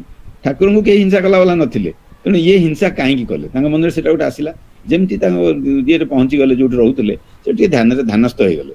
ଧ୍ୟାନରେ ଦେଖୁଛନ୍ତି ସିଏ ଯୋଉ ନାଗା ସାଧୁ ପିଶାଚଟି ନେଇକି ଯାଇଥିଲା, ଯେମିତି ସେ ତାକୁ ବହୁତ ଖଟେଇଲା ପରେ ସାଧୁଟି ମରିଛି।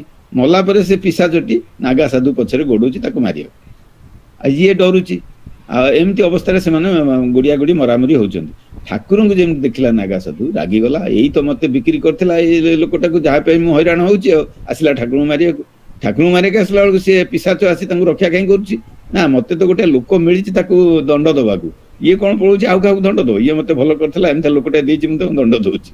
ତେଣୁ ସେ ଅବସ୍ଥାଟା ଭାରି କଷ୍ଟଦାୟକ। କାହିଁକିନା ଏ ଜୀବନରେ ଯାହା କିଛି ଆପଣ ଅନ୍ୟାୟ କରିଛନ୍ତି, ଆର ଜୀବନରେ ଯାହା ପାଖରେ ଅନ୍ୟାୟ କରିଛନ୍ତି, ସେଇମାନେ ସମସ୍ତେ ଆସିବେ ଆପଣଙ୍କର ପାଉଣା ଚୁକେଇବା ପାଇଁ।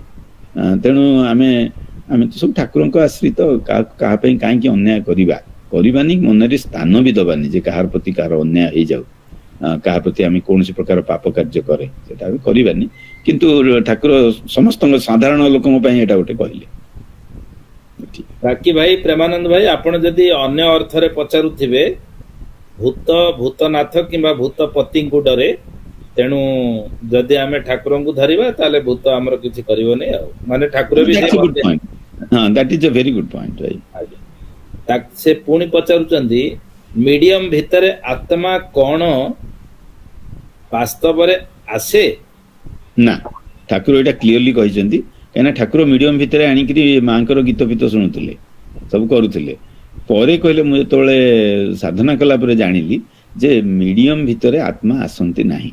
କଣ ହୁଏ ତାହେଲେ, କେମିତି ସେ ଆତ୍ମା ଭଳିଆ କଥା ହୁଅନ୍ତି? ନା, ଆପଣ ଯେତେବେଳେ ତାଙ୍କୁ ମେସ୍ମରାଇଜ କରିଦେଲେ, ମେସ୍ମରିଜିମ ପ୍ରୋସେସରେ ତାଙ୍କ ଭିତରେ ତାଙ୍କର ସେ ଯୋଉ ଇଏଟା ଜ୍ଞାନଟା ଟିକେ ଉଚ୍ଚ ସ୍ତରକୁ ପଳେଇଲା ପରେ ସେ କଣ କରନ୍ତି, ତାରି ଭଳିଆ ଗୀତ ଗାଇପାରିବେ, ତାଙ୍କ କଥା କହିପାରିବେ, ଅନ୍ୟ କୋଶ୍ଚିନ୍ ପଚାରିଲେ ବି ତାଙ୍କର ଟିକେ ଅନ୍ତର୍ଦୃଷ୍ଟି ଖୋଲିଯାଏ। ଯୋଉଟା ମୁଁ ୱାର୍ଡଟା ଖୋଜୁଥିଲି ପାଉନଥିଲି, ତାଙ୍କ ଅନ୍ତର୍ଦୃଷ୍ଟି ଟିକେ ଖୋଲିଯାଏ ସେଇ ସମୟଟା ପାଇଁ। ଯେତେବେଳେ ସେ ଇଏରୁ ଫେରି ଆସନ୍ତି, ସେ ତାଙ୍କର କୌଣସି ପ୍ରକାର ମେମୋରି ନଥାଏ ଯେ ମୁଁ ଏଇ କଥା ସବୁ କହିଛି କି ଏଇ ଗୀତ ଗାଇଛି, କିଛି ମେମୋରି ନଥାଏ। କିନ୍ତୁ ସେଇ ସମୟରେ ତାଙ୍କର ଯୋଉ ଅନ୍ତର୍ଦୃଷ୍ଟି ଖୋଲିଯାଏ, ସେଇ ଅନ୍ତର୍ଦୃଷ୍ଟି ଯୋଗୁ ସେ ସବୁ କଥା କହନ୍ତି। ଭାଇ ପ୍ଲାନଚେଟ କଣ? ଅଜିତ ରଞ୍ଜନ ଭାଇ ପଚାରୁଛନ୍ତି। ପ୍ଲାନଚେଟଟା ଏକ୍ଜାକ୍ଟଲି କଣ ମୁଁ ଜାଣିନି। ସେଠି 3ଟା 4ଟା ଜିନିଷ ଲେଖା ହେଇଛି। ଗୋଟେ ଲେଖା ହେଇଛି ଚକ୍ର ବୋଲି ଲେଖା ହେଇଛି। ସେ ଚକ୍ରଟା ହଉଛି ସମସ୍ତେ ହାତ ଧରିକି ଗୋଟେ ରାଉଣ୍ଡ କରିକି ବସିବେ, ତା ଭିତରେ ଗୋଟେ ପ୍ଲାନଚେଟଟା ମୋଷ୍ଟ ଲାଇକଲି ସେ ଯୋଉ ଗୋଟେ ରାଉଣ୍ଡ ଅବଜେକ୍ଟ ରଖନ୍ତି, ତା ଉପରେ ସମସ୍ତେ ହାତ ଦିଅନ୍ତି, ହାତ ଦେଇକି ସେ ଆତ୍ମାକୁ ଚିନ୍ତା କରନ୍ତି। ବେଳେ ବେଳେ ସେ ଆତ୍ମା ଆସିକି ସେଟା ହଲିବ, ହଲିଲା ପରେ କୋଶ୍ଚିନ୍ ପଚାରିବେ, ୟେସ୍ ନୋ କୋଶ୍ଚିନ୍, ଏଇଠିକି ଯା ନହେଲେ ସେଇଠିକି ଯା, ସେ ସେଇଠିକି ଯିବ, ଏଇ ପ୍ରୋସେସ କରନ୍ତି। ଠାକୁର ଏ ବିଷୟରେ ଏଥିରେ ଲେଖା ହେଇଛି, ଠାକୁର ତାକୁ ବିଶ୍ୱାସ କରନ୍ତିନି। କାହିଁକି ବିଶ୍ୱାସ କରନ୍ତିନି? ଆଉ ଗୋଟେ ଜାଗାରେ ପଢିଥିଲି, କହୁଛନ୍ତି ଯେ ସେ ସମୟରେ ଆକ୍ଚୁଆଲି ଆତ୍ମା ଅଧିକାଂଶ ସମୟ ଆସନ୍ତିନି। ସେ ପାଖାପାଖି ଯୋଉ ଅତୃପ୍ତ ଆତ୍ମା ଗୁଡାକ ଥାନ୍ତି ସେମାନେ ପଶିଯାଆନ୍ତି। ସେମାନେ ପଶିଗଲେ ତାଙ୍କର ଯଦି କିଛି ଅନ୍ତର୍ଦୃଷ୍ଟି ଖୋଲି ଯାଇଥାଏ, କିଛିଟା ଠିକ ଆନ୍ସର ଦେବେ, ଅଧିକାଂଶ ଆନ୍ସର ଭୁଲ ଦେବେ। ତେଣୁ ସେଇ ଠାକୁର ତା ଉପରେ ଜମା ବିଶ୍ୱାସ କରିନାହାନ୍ତି। ଭାଇ ଆମର ସେ ରିଧିମା ପଚାରୁଛନ୍ତି, ପ୍ରେତର ଶତ୍ରୁ କିଏ? ଆମେ ତ ଏବେ କଥା ହେଇଗଲେ ଡିଟେଲରେ। ବାକି ଦେବଦତ୍ତ ଉପାଧ୍ୟାୟ ଭାଇ କହୁଛନ୍ତି, ଏଇଟା ତ ସୁନ୍ଦର ପ୍ରସ୍ତାବ ତାଙ୍କ ମନରେ ବି ଆସିଥିଲା, ସେ ଗୁରୁ ଗୀତଟାକୁ ବି ରେକର୍ଡ କରିବା ପାଇଁ କହୁଛନ୍ତି। ଗୁରୁ ଗୀତ ଏଇଟା ଏକ୍ଜାକ୍ଟଲି ନହେଲେ ବି ଅନ୍ୟ ବହୁ ଆଡେ ଅଛି, କାରଣ कॉमन श्लोक तो आज्ञा आज्ञा यूट्यूब रे मिली जीवो खोजंतु आमे किंतु एटा टिके करबा आपनकर गुरु गीता प्रस्ताव भी भलो नहीं ये जोटा प्रस्ताव कुना भाई देले एक्सीलेंट प्रस्ताव ताकू हमर अछंती तुना भाई आमे तांको दायित्व दे परिबा जे आपण लीड करंतु आ देखंतु आमे सब सहयोग करिवो अछि एठी तुना आपण तो अछंती निर्वासितर बेलाप करूचंदी एबे कहउचंदी आपण अरे आपनकर भाषा मो भाषा नुह आपण सेठी गोटे स्टूडियो बुझंतु आमे सब अनुमति एरका आपन को आनी की दे दबो आपण बसी की रेकॉर्ड करथबे आपन को आ समय मिलिबनी आ अच्छा हमर आर्ट विथ छवि से कहउतनी मो प्रश्न रो उत्तर पाई गली ज्ञान भाई भल कथा बा जय गुरु तो प्रश्न कोन थिला भाई से तो उत्तर पाई छाइलेनी उत्तर पाई गल अच्छा अच्छा ए जेते प्रश्न भी जणेलेनी ठीक अछि आगर प्रश्न रो किछि गोटे थिबो संग लाभ इच्छा शांतिलता महांती मां पचारुचंती तड़ित सूत्र कौन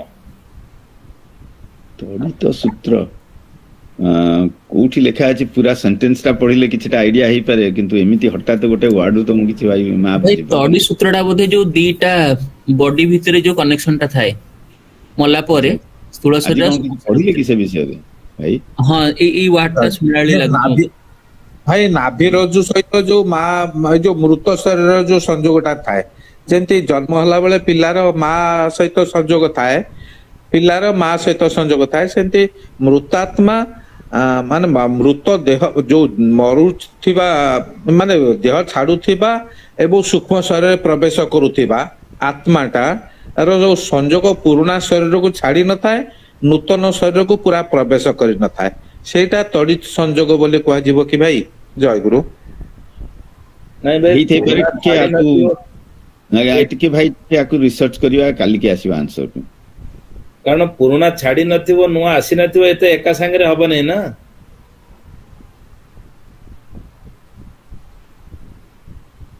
आगे पिलाटा जन्म ही सारिबणी किंतु तार मां पेट्रो फुलटा पड़ी नथिबो बोली बेले बेले नाईटा काट देले मर जाए तड़ित संयोग माने वैद्युतिक संयोग जेम तारटा को काटी देले लाइन टा कट होई जाए सेमते आत्माटा मरिबार माने सेटा मृत होई जबार संभावना थाए कारण नाईटा को चिपि चिपि सेटा बची जाए सेही भली आत्मा सहित देह सहित जो संयोग ताको तड़ित संयोग कहा जाय या मने होची आपण चिंता करिवे हेई पारे कि कोन पारे मो एक्जाक्ट ए कोन क्षमा करिवे जय गुरु भाई नहीं नहीं नहीं भाई जा कहले आपण अंतरु आसिला ठीक है पारे आ टिके रिसर्च करिवा ठीक आंसर टा काली दबा हमर देवदत्त भाई पचारचंदी भूत देखिबाटा ठीक माने फैक्ट ना नाही माने जो माने कोन हमें भूत देखिलु बोली आगे आगे ठीक आमे मु केबे देखिनी किंतु केते जण को मु जानि छी जो माने भूत देखंती जथा हमर कहबा ठीक न होई पारे किंतु कहि दोजी भाई बोधे माइंड करियोनी संतोष भाई लास्ट ईयर तांको देह बहुत खराब थिला मु तांको जने भाई को घरु नै कि आसिली आम घर को रास्ता रे हॉस्पिटल गलु हॉस्पिटल रे तांको ट्रीटमेंट हला 2 घंटा खंडे रहिलु आम घर को फेरिलु आम घर भितरु जेंति पसिले सांगे सांगे कहउचंती एठी आउ के रहंती की कहले नाही हम जियो रहउतला से तो हमें ताको लास्ट वीक छाडी दिलु से न्यूयॉर्क मूव कला अब भी तो कहीं नांती हमें 2 जण थिलु 2 जण भाई को धरि के आस्तलु कहले मुटे देखिलु गोटे पिलाटे हाफ पैंट पिंधी के बाटे गला कहली कोठु बाहरला से देखे दिले ठाकुर घर से जान नांती ठाकुर घर कोठा तो जस्ट हम घर भीतर बैक साइड रु पसचंती गराज साइड रु कहली एई घरु बाहरी करी गला गला गला थिबो कोन हम गलु ठाकुर प्रणाम कलु से भी प्रणाम कले तापर कहले आ 3 दिन सेठी रहिचंती आ केबे ताकू देखि नांती हमु कहउचंती ठाकुर तांकर चर रखितिले तांको सेवा से करथला आ तुमे तो बहुत दिन लानी बाहर को पळैछ हम सेतर सम्मेलन थिला क्लास पूजा सम्मेलन एमते कि 10 दिन खंडे पळाए तापरे आसिलु जो दिन सम्मेलनी क्लास पूजा सारिकरी घर को से दिन गलु आ गोटे सिटी को जोटी भाई थिले आउ जने हम गुरु भाई गृहासन वार्षिक उत्सव होता एमती आम चलीचु आ घरे रहीनु ठाकुर पूजा भी हैनी से प्राय 12 दिन कि 15 दिन है तेणु भाई कहले से एथर कासी रहिले आम घरे पचारि भाई से पिलाटी को देखिले कि कहले नाई तो एथर कहीं दुसुना तेणु एमती केते जन को दिसंती मते जहाँ संतोष भाई कहते ସେ ଯେତେବେଳେ ଠାକୁରଙ୍କ ବହି ଫହି ଲେଖା ଲେଖି ଆରମ୍ଭ କରନ୍ତି ତାଙ୍କୁ ସେମିତି ଅଦୃଶ୍ୟ ପୁରୁଷ ସବୁ ଆସି ଦେଖା ଦିଅନ୍ତି। କିଏ କିଏ କେମିତି ଆସନ୍ତି, ଅନ୍ୟ ସମୟରେ ଦେଖନ୍ତି। ଆଉ କେତେ ଜଣଙ୍କୁ ମୁଁ ଜାଣିଛି ସେମାନେ କହିବେ ଯେ ତାଙ୍କୁ ଦିଶନ୍ତି। ମୁଁ 2-3 ଜଣଙ୍କୁ ଜାଣିଛି ଯୋଉମାନଙ୍କୁ ପରଲୋକଗତ ଆତ୍ମା ଦିଶନ୍ତି। ତେଣୁ ଏଇଟା ମିଛ ନୁହେଁ, କିନ୍ତୁ ଆପଣଙ୍କର ସେଇ ଦୃଷ୍ଟିଟା ଖୋଲିବା ଦରକାର। ଆମର ଖୋଲିନି, ଖୋଲିବାର କୌଣସି ଇଚ୍ଛା ବି ନାହିଁ ଆମର। ତେଣୁ ତା ପ୍ରତି ଆମେ କୌଣସି ପ୍ରକାର ଲକ୍ଷ୍ୟ ବି ରଖିବାନି, ଖୋଲିକି କଣଟା କରିବା। ଆଚ୍ଛା, ଆମର ଯଶସ୍ୱିନୀ ମିଶ୍ର ମା ପଚାରୁଛନ୍ତି କି ଯୋଉ ଭୂତ ମାନଙ୍କର ଇଚ୍ଛା ପୂର୍ତ୍ତି ହୁଏନି ସେମାନେ ଏଇ ୱାର୍ଲଡରେ କୋଉଠି ନା କୋଉଠି ରହନ୍ତି। ଆମର ଧୀରେ ଧୀରେ ସେ ତାଙ୍କର କହିବା କଥା ଜନମାନବ ଶୂନ୍ୟ ଜାଗାରେ ସେମାନେ ରହନ୍ତି। ଧୀରେ ଧୀରେ ତ ସବୁ ଲୋକ ଜଙ୍ଗଲ କାଟିକି ଘର ଦ୍ୱାର କଲେଣି, ସେମାନେ ଯିବେ କୁଆଡେ ତାଙ୍କୁ ଟିକେ ଚିନ୍ତା ହେଲାଣି। ନାଇଁ, ସେ ପଳେଇ ଯାଉଛନ୍ତି। ଠାକୁର କହିଛନ୍ତି 2 ପ୍ରକାର ଭୂତ ଅଛନ୍ତି। ଗୋଟେ ହେଲା ଯୋଉମାନେ ମରିଯାଆନ୍ତି, ତାଙ୍କର ଅତୃପ୍ତ ଆତ୍ମା ଥାଏ, ଯାହା ମା କହିଲେ ସେମାନେ ଭୂତ ହୁଅନ୍ତି, କିନ୍ତୁ କିଛି ଦିନ ପରେ ସେମାନେ ଉନ୍ନତ ଅବସ୍ଥାକୁ ଯାଆନ୍ତି। ତାଙ୍କର ସେଇ କଷ୍ଟଟା ମେଣ୍ଟି ଗଲା ପରେ ଧୀରେ ଧୀରେ ଉନ୍ନତ ହୁଅନ୍ତି, ହେଇକି ଫେରେ ମହଲକୁ ଯିବେ, ଫେରେ ଜନ୍ମ ହେବେ। କିନ୍ତୁ ଠାକୁର କହିଛନ୍ତି ଆଉ ଗୋଟେ ପ୍ରକାର ଭୂତ ଅଛନ୍ତି, ସେମାନଙ୍କୁ ଭୂତ ଯୋନି ବୋଲି କୁହାଯାଏ। ସେ ଭୂତ ଯୋନି ମାନେ ତାଙ୍କ ଭିତରେ ବାହାଘର ହୁଏ, ପିଲା ଛୁଆ ହୁଅନ୍ତି ଇତ୍ୟାଦି। ସେ ଇଟ୍ସ ଅ ଡିଫରେଣ୍ଟ କ୍ରିଚର। ସେମାନେ ମନୁଷ୍ୟ ନୁହନ୍ତି, ଭୂତ। ସେମାନେ ଆଗରୁ ଏଇ ସବୁ ଜାଗାରେ ରହୁଥିଲେ। ଆଜିକାଲି ଯେହେତୁ କ୍ଲିୟର ହେଇଗଲାଣି, ସେମାନେ ସବୁ ଛାଡି ଛୁଡିକି ଅନ୍ୟ ଜାଗାକୁ ପଳେଇଲେଣି, କାହିଁକିନା ଏଠି ରହିପାରୁନାହାନ୍ତି। ତା କଥା ଠାକୁର କେତେ ଜାଗାରେ କହିଛନ୍ତି। ତେଣୁ ଏଠି ସ୍ନିଗ୍ଧ ଚନ୍ଦନ ଭାଇ, ଆମର ଲକି ଭାଇ କହିଲେ ଠାକୁରଙ୍କର ଅନ୍ତର୍ଦୃଷ୍ଟି ଖୋଲିଗଲା ଯେତେବେଳେ ସିଏ ମାନସରୋବରରେ ଦେଖିଥିଲେ, ଯୋଉମାନେ ଆସିକି ଅପ୍ସରା ମାନେ ଗାଧଉଥିଲେ ସେଟା ଦେଖିଥିଲେ। ସେମିତି ସେଇଟା ତ ବହୁତ ହାଇ ଲେଭେଲ ଖୋଲି ଯିବାଟା ଭାଇ। ଯୋଉମାନେ ଏଇଠି ଭୂତ ମାନଙ୍କୁ ଦେଖନ୍ତି ଭାଇ, ସୁପଙ୍କୁ ଦେଖାଗଲେ ବ୍ୟାସଙ୍କୁ ଦେଖାଗଲେନି। ହଁ, ତାଙ୍କର ବହୁତ ଖୋଲି ଯାଇଥିଲା ଠାକୁରଙ୍କର। ମୁଁ ଯୋଉ ଭାଇ ମାନଙ୍କର କଥା କହୁଛି, ସନ୍ତୋଷ ଭାଇ ନୁହନ୍ତି, ତାଙ୍କ କଥା ବେଶୀ ଜାଣିନି। ଆଉ ଜଣେ ଭାଇଙ୍କ କଥା ମୁଁ ଜାଣିଛି, ସେମାନଙ୍କର ଖାଲି ଟିକେ ଟିକେ ଉନ୍ମେଷ ହେଇଯାଇଛି ଦିଶନ୍ତି। ଆଉ କଣ, କିଛି ଗୋଟେ ସାଧନା ଅଛି, ସେ ସାଧନାର ଫଳ ହେଇପାରେ, ସାଧନାର ବିଫଳ ବି ହେଇପାରେ। ଜଣେ ଭାଇଙ୍କୁ ମୁଁ ଜାଣିଛି, ଆଉ ଆମର ଜଣେ ଭାଇଙ୍କ ସାଙ୍ଗରେ ଡିସ୍କସନ କରୁଥିଲି, ତାଙ୍କ କେସଟା ହଉଛି ସେ ସାଧନା କରୁଥିଲେ, ଟିକେ ବିଘ୍ନ ହେଇଗଲା। ସେ ବିଘ୍ନର ଫଳରୁ ତାଙ୍କୁ ସେ ଦିଶନ୍ତି, ସେ ଅଶରୀର ଆତ୍ମା ଗୁଡା ଦିଶନ୍ତି ଅଛନ୍ତି। ଆଉ କଣ, ତାପରେ ସେଇ ଯଶସ୍ୱିନୀ ମିଶ୍ର ମା ପଚାରୁଛନ୍ତି ସେମାନେ କଣ ଆମ ଜୀବନକୁ, ମାନେ ଆମ ଲାଇଫକୁ ଇଣ୍ଟରଭିନ୍ କରିବେ ସେମାନେ? ଠାକୁର ଯାହା କହିଛନ୍ତି, ଏବେ ଆଜି ପଢିଲେ ସେ କଥା, ତାଙ୍କର ସେମିତି ସବୁ କରିବାର କୌଣସି, ଯୋଉମାନେ ମୃତ ପରେ ଯୋଉମାନେ ଭୂତ ହେଇଛନ୍ତି ସେମାନଙ୍କର ଆମର କ୍ଷତି କରିବାର କୌଣସି ପ୍ରକାର ଚାନ୍ସ ନାହିଁ। ଆମେ ଖାଲି ଡରୁ ବୋଲି ଆମର କ୍ଷତି ହୁଏ, ଡରିକି ହାର୍ଟ ଫେଲ୍ ହବା କଥା, ଆଉ କିଛି ନୁହଁ। କାହିଁକି ନା ସେମାନେ ସ୍ଥୂଳ ଦେହ ଧାରଣ କରିବା ବଡ କଷ୍ଟ। ବେଳେବେଳେ ବାଷ୍ପୀୟ ଦେହ ଧାରଣ କରନ୍ତି, ଟିକେ କଣ ହଲଚଲ ହେଇଗଲେ ତାଙ୍କ ଦେହଟା ମିଳେଇଯାଏ। ଯଦି ସେ ବାଷ୍ପୀୟ ଦେହ ଧାରଣ କରିଛନ୍ତି, ଆମକୁ ଠାକୁର ଯାହା ଶିକ୍ଷା ଦେଇଛନ୍ତି, ସେ ଶିକ୍ଷାଟି ହେଲା ଆମେ ଜାଣିବା ସେ କଣ ଗୋଟେ କିଛି ଜିନିଷ କହିବା ପାଇଁ ଆସିଛନ୍ତି, ତାଙ୍କର କିଛି ଗୋଟେ ଅଛି, ଉଦ୍ଦେଶ୍ୟ ଅଛି। ସେଥିପାଇଁ ଆମେ ଧୀର ସ୍ଥିର ଭାବରେ ତାଙ୍କର ସେଇ କଥାଟା ଶୁଣିବା ପାଇଁ ଚେଷ୍ଟା କରିବା, ଯାହାଫଳରେ କି ତାଙ୍କର ଉନ୍ନତି ହେବ, ଆମର ବି କିଛିଟା ଉନ୍ନତି ହେଇଯାଇପାରେ। କିନ୍ତୁ ଡରିବାର କୌଣସି ରିଜିନ ନାହିଁ। ଭାଇ ଦେବଦତ୍ତ ଭାଇ ବି ଗୋଟେ ସୁନ୍ଦର କଥା କହିଛନ୍ତି, ସେ ଯୋଉ ଅଧରପଣା ଦିନ ପ୍ରଭୁ ଯୋଉ ପିଇକି ସେଇ ତାଙ୍କର ସେ ଯୋଉ ଅଶରୀରୀ ମାନଙ୍କୁ ଦିଆଯାଏ, ସେଇଥିରେ ବି ଗୁଡେ ମୁକ୍ତି ହେଇଯାଆନ୍ତି। ଆଉ ଠାକୁର ବି କହିଛନ୍ତି ମୁଁ ତାଙ୍କର ବାହାର ନଉଛି, ସମସ୍ତଙ୍କର ମୁକ୍ତି କରିବି, ସେ କଥା ବି କହିଛନ୍ତି। ତେଣୁ ଆମର ତାଙ୍କ ପାଇଁ ବ୍ୟସ୍ତ ହବାର ନାହିଁ। ଯୋଉଠି ଠାକୁର ସେଠି ଭୂତ ନାହାନ୍ତି, ଯୋଉଠି ଭୂତ ଅଛନ୍ତି ସେଠି ଠାକୁର ନାହାନ୍ତି। ତେଣୁ ଆମେ ଠାକୁରଙ୍କୁ ଧରିକି ରହିବା। ଆମେ ଠିକ ଅଛି, ଆଜି ପଢା ହେଲା ବୋଲି ଟିକେ ଭୂତ କଥା ପଢୁଛି। ଆଇ ହୋପ କି ରାତିରେ ସମସ୍ତଙ୍କୁ ଠିକରେ ନିଦ ହବ, କେହି ଭୂତ ଚିନ୍ତା କରିବେ ନାହିଁ। ନାଇଁ, ସେଇଥିପାଇଁ ଠାକୁରଙ୍କ ବାଣୀଟାକୁ ଆମେ ମନେ ରଖିବା ଯେ ଭୂତ ଆମର କିଛି କ୍ଷତି କରିପାରିବନି। ଯଦି ଭୂତ ଆସି ଆମ ଆଗରେ ଦେଖାଦେଲେ ତାଙ୍କର କୌଣସି ଉପାୟରେ ଆସିକିରି, ତା ଅର୍ଥ ସେ ଆମକୁ ଗୋଟେ କିଛି କହିବାକୁ ଚାହୁଁଛନ୍ତି। ତେଣୁ ଟିକେ ଆରାମରେ ଚୁପଚାପ ରହିକି ତାଙ୍କ କଥା ଶୁଣିଯିବା, କାହିଁକିନା ଆମର କ୍ଷତି ସେ କରିପାରିବ। ଠାକୁର ଏଇଟା କହିଛନ୍ତି, ଠାକୁରଙ୍କ କଥାଟାକୁ ଆମେ ସମ୍ପୂର୍ଣ୍ଣ ଭାବେ ବିଶ୍ୱାସ କରିବା।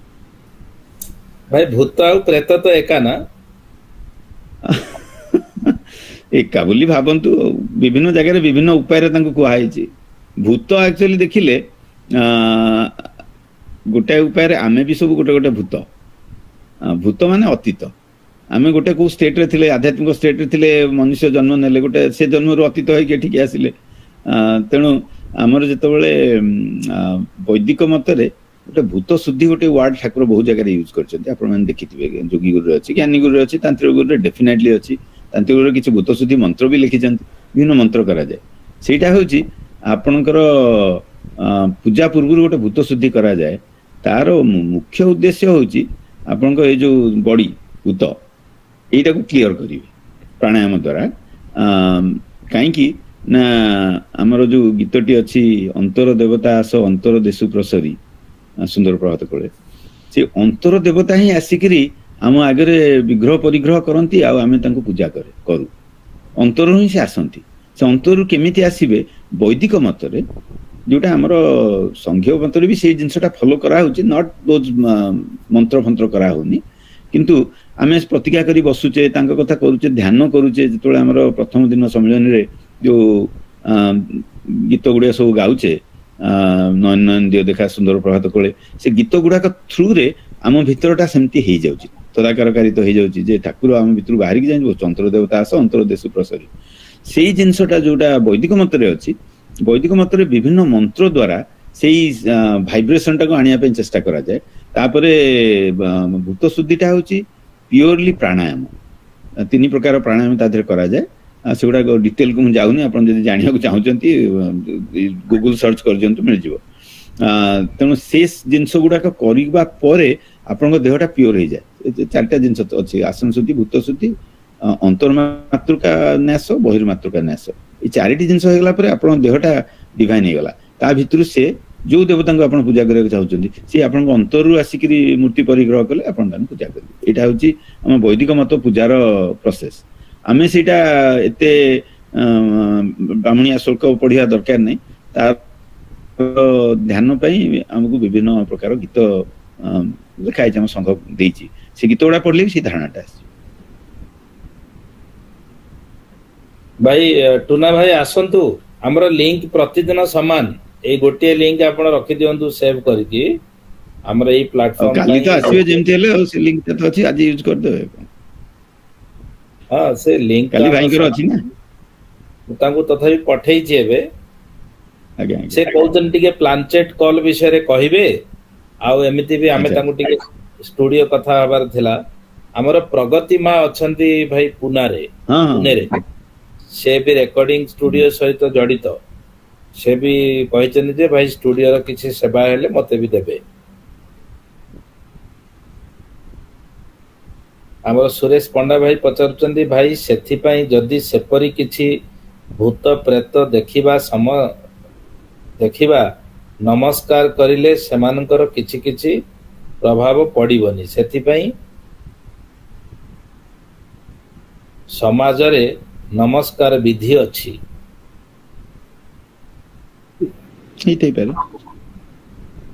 ଦେବଦତ୍ତ ଉପାଧ୍ୟାୟ ଭାଇ କହୁଛନ୍ତି, ରେଜେମ୍ବଲନେସ, habits and similarity with grandfather or grandmother or grandson, granddaughter, how possible? Is it adhyatmika or vaigyanika? Anything relates to rebirth in family? Both are correct. Scientifically je dekhibe se DNA mismatch heikiri aschi 23 strands and all that. Tenu ketu gude jinso apon je se DNA guda share korchanti saman hobo. Adhyatmika dୃଷ୍ଟିରୁ ଦେଖିଲେ ଆପଣଙ୍କର କର୍ମ ସଂଯୋଗ ନଥିଲେ ଜନ୍ମ ହୁଏ ନାହିଁ। କର୍ମ ଦେବତା ମାନେ ମିଶିକିରି କାହାର କାହା ସହିତ ଅଛି କଣ କହିଲେ ସଂଯୋଗ ଅଛି, ସେ ସଂଯୋଗ ଅନୁସାରେ ତାଙ୍କର ଜନ୍ମ ହେଇଥାଏ। ତେଣୁ ଯେହେତୁ ସଂଯୋଗ ଅନୁସାରେ ଜନ୍ମ ହୁଏ, ତାଙ୍କର ଆକୃତି ପ୍ରକୃତି ଏଗୁଡା ସବୁ ସିମିଲାର ହବାଟା ଅସମ୍ଭବ ନୁହେଁ, ସେଟା ହେଇଥାଏ ଆକ୍ଚୁଆଲି। ଠିକ ଅଛି ଭାଇ, ଟୁନା ତ ବୋଧେ କଣ ଅସୁବିଧା ଆସିଗଲେ ଆସିଲେ। ଭାଇ ଟୁନା ଭାଇଙ୍କ ପାଖକୁ ଯୋଉ ପ୍ଲାନଚେଟ ଟା କହି ସାରନ୍ତୁ। ମୁଁ ଗୋଟେ ଠାକୁରଙ୍କର ଗୋଟେ ବାଣୀ 2-3 ଲାଇନ ଅଛି ପଢିବାକୁ ଚାହୁଁଛି, କାହିଁକିନା ଏଇ ଆମର ମୃତ୍ୟୁ ପରଲୋକ ଉପରେ। ପ୍ଲାନଚେଟ ସେ କହିଦିଅନ୍ତୁ, ତାପରେ ପଢିଦେବି, ତାପରେ ଆମେ କଥା ହବା ଯୋଉ ରେକର୍ଡିଂ ଷ୍ଟୁଡିଓ ଉପରେ। ଟୁନା ଭାଇ ଜୟଗୁରୁ। ଜୟଗୁରୁ ଭାଇ। କୁହନ୍ତୁ ଭାଇ, କୁହନ୍ତୁ ଭାଇ। ଗୋଟେ ଇଣ୍ଟରେଷ୍ଟିଂ କଥା ଟିକେ କହିବି। ହଁ କୁହନ୍ତୁ। 85 ମସିହାରେ ଅନାଥ ଭାଇ ଥାନ୍ତି physical inspector, circle inspector physical education, Jagatsinghpur ଡିଷ୍ଟ୍ରିକ୍ଟରେ। ସେତେବେଳେ କଟକ ଡିଷ୍ଟ୍ରିକ୍ଟ ଥିଲା। से डिस्ट्रिक्ट रे से थिले सर्कल इन्स्पेक्टर फिजिकल एजुकेशन से हिसाब रे से हम SK academy Shrikrishna academy Jagatsinghpur chief guest नहीं कि आछंती 3 वर्ष धरी लाख लाख से आछंती मु 3 वर्ष ताको पुरस्कार नहीं से दिन पीएल सुंदर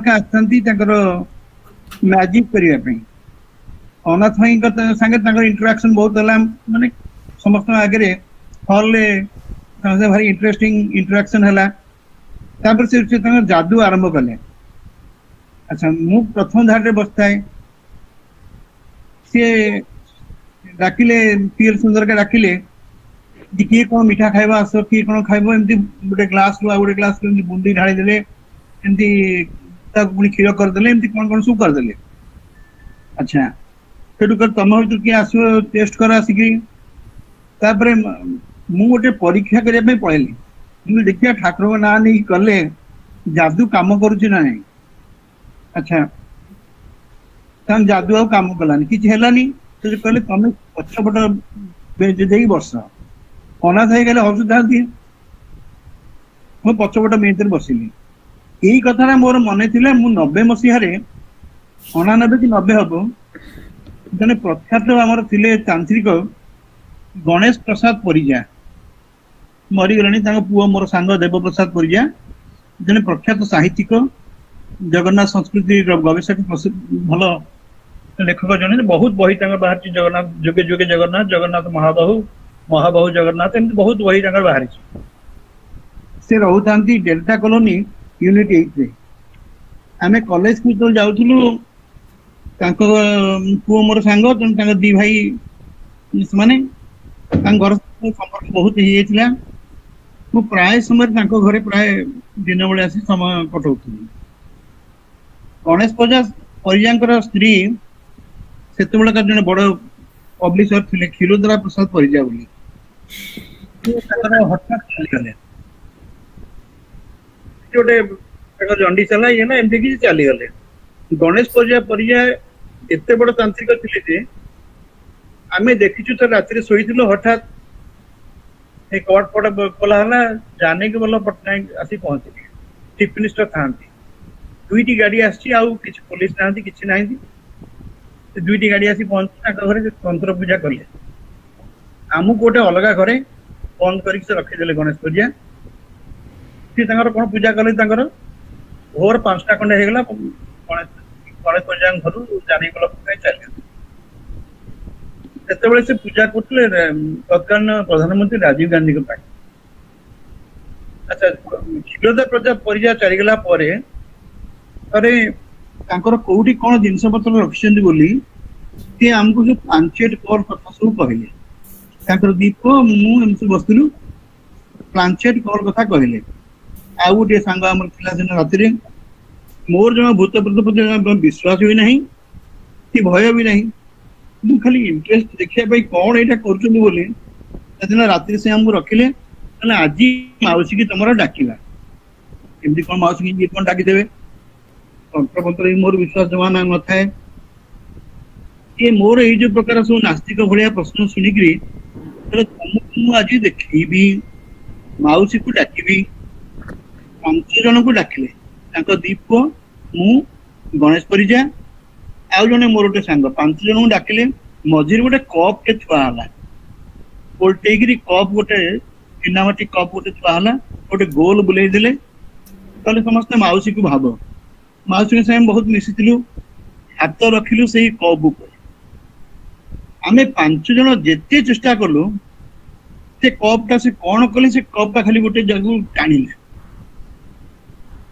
से टाण टाण टाण टाण गोटे बाक्स बाकु नेला गणेश परिया जान नथिले तांकर माउसींगर सुना रूपा गुडा कोठी रखिछन अलंकार गुडा कोठी रखिछन से जान नथिले से सेटा से प्रश्नटा पचारले त बड़ पार्टी डाकिले क्षीरोदरा तुमको ये प्रश्न मु पचारुची कहिकरी मन डाकिले ये ट्रंकटा गोटे को से गंथा पंथा तळे गोटे ट्रंक से थोई दिले छोटिया ट्रंक टे से ट्रंक भीतर सुना अछि बोली से कपटा टाणी ले तापर से कहले बाक्सटा खोलो बाक्स खोली खोली से कागज मागज मूल रे मळिया मळिया पस्ती ତା ଭିତରେ ସେ ଗୋଟେ ଛୋଟିଆ ପରୁଆ ଭିତରେ ଚୁନା ରଖିଛ, ସେଟା ବାହାରିଲା। କେହି ବି ଦେଖିନ, ତା ପିଲାମାନେ ବି କେହି ଜାଣିନଥିଲେ, ନା ଗଣେଶ ମଉସା ବି ଜାଣିନଥିଲେ ଯେ ତାଙ୍କ ଭିତରେ ସେଇ ଇଏଟା ଅଛି। କହିଲେ ଏଇଟା ହଉଛି ପ୍ଲାଞ୍ଚେଟ କଲମ। ଆମର ବିଶ୍ୱାସ ବି ହଉନଥିଲା, କିନ୍ତୁ ମୋର ସେତିକି ଟିକେ ଧାରଣା ହେଲା ଯେ ଅନ୍ତତଃ ସେ ପ୍ରଶ୍ନ ତ ପଚାରିଲେ, ଉତ୍ତର ବି ପାଇଲେ, ତେଣୁ ଟିକେ ଟିକେ ଧାରଣା ହେଲା ଯେ ହଁ ଗୋଟେ କିଛି ହଉଛି। ଆଉ ସେ ଜଣେ ତାନ୍ତ୍ରିକ, ଯେହେତୁ ବଡ ତାନ୍ତ୍ରିକ, ତେଣୁ କିଛି ଗୋଟେ ହଉଛି ବୋଲି ଆମେ ଭାବିଲୁ। କିଛି ତ ହୁଏ ଭାଇ, କିନ୍ତୁ ଠାକୁର ବିଷୟରେ ମୁଁ ଯାହା କହିଲି ସେତେବେଳେ, ସେ ଠାକୁର ବି ସେୟା କହିଛନ୍ତି, ସବୁବେଳେ ସେ ଏକ୍ଜାକ୍ଟ ଯୋଉ ଆତ୍ମା କଥା ଭାବୁଛନ୍ତି ସେ ଆସନ୍ତିନି, ପାଖରେ ଅନ୍ୟ କିଏ ଅତୃପ୍ତ ଥିବେ ସେ ପଳେଇ ଆସନ୍ତି। କିନ୍ତୁ ସେ ଯୋଉ ଯେତେ ଜଣ ଭୂଲୋକରୁ ଭୁବଲୋକକୁ ଯାଇଛନ୍ତି, ତାଙ୍କ ଦୃଷ୍ଟିଟା ଆମ ଭୂଲୋକ ଦୃଷ୍ଟି ଅପେକ୍ଷା ଟିକେ ପ୍ରସାରିତ, ତେଣୁ ସେମାନେ ଏସବୁ ଜିନିଷ ଜାଣିପାରନ୍ତି, କହିପାରନ୍ତି। କିନ୍ତୁ ସେଇ ହିସାବରେ ଠାକୁର ତାପରେ ଏତେଟା ଜୋର ଦେଇନାହାନ୍ତି।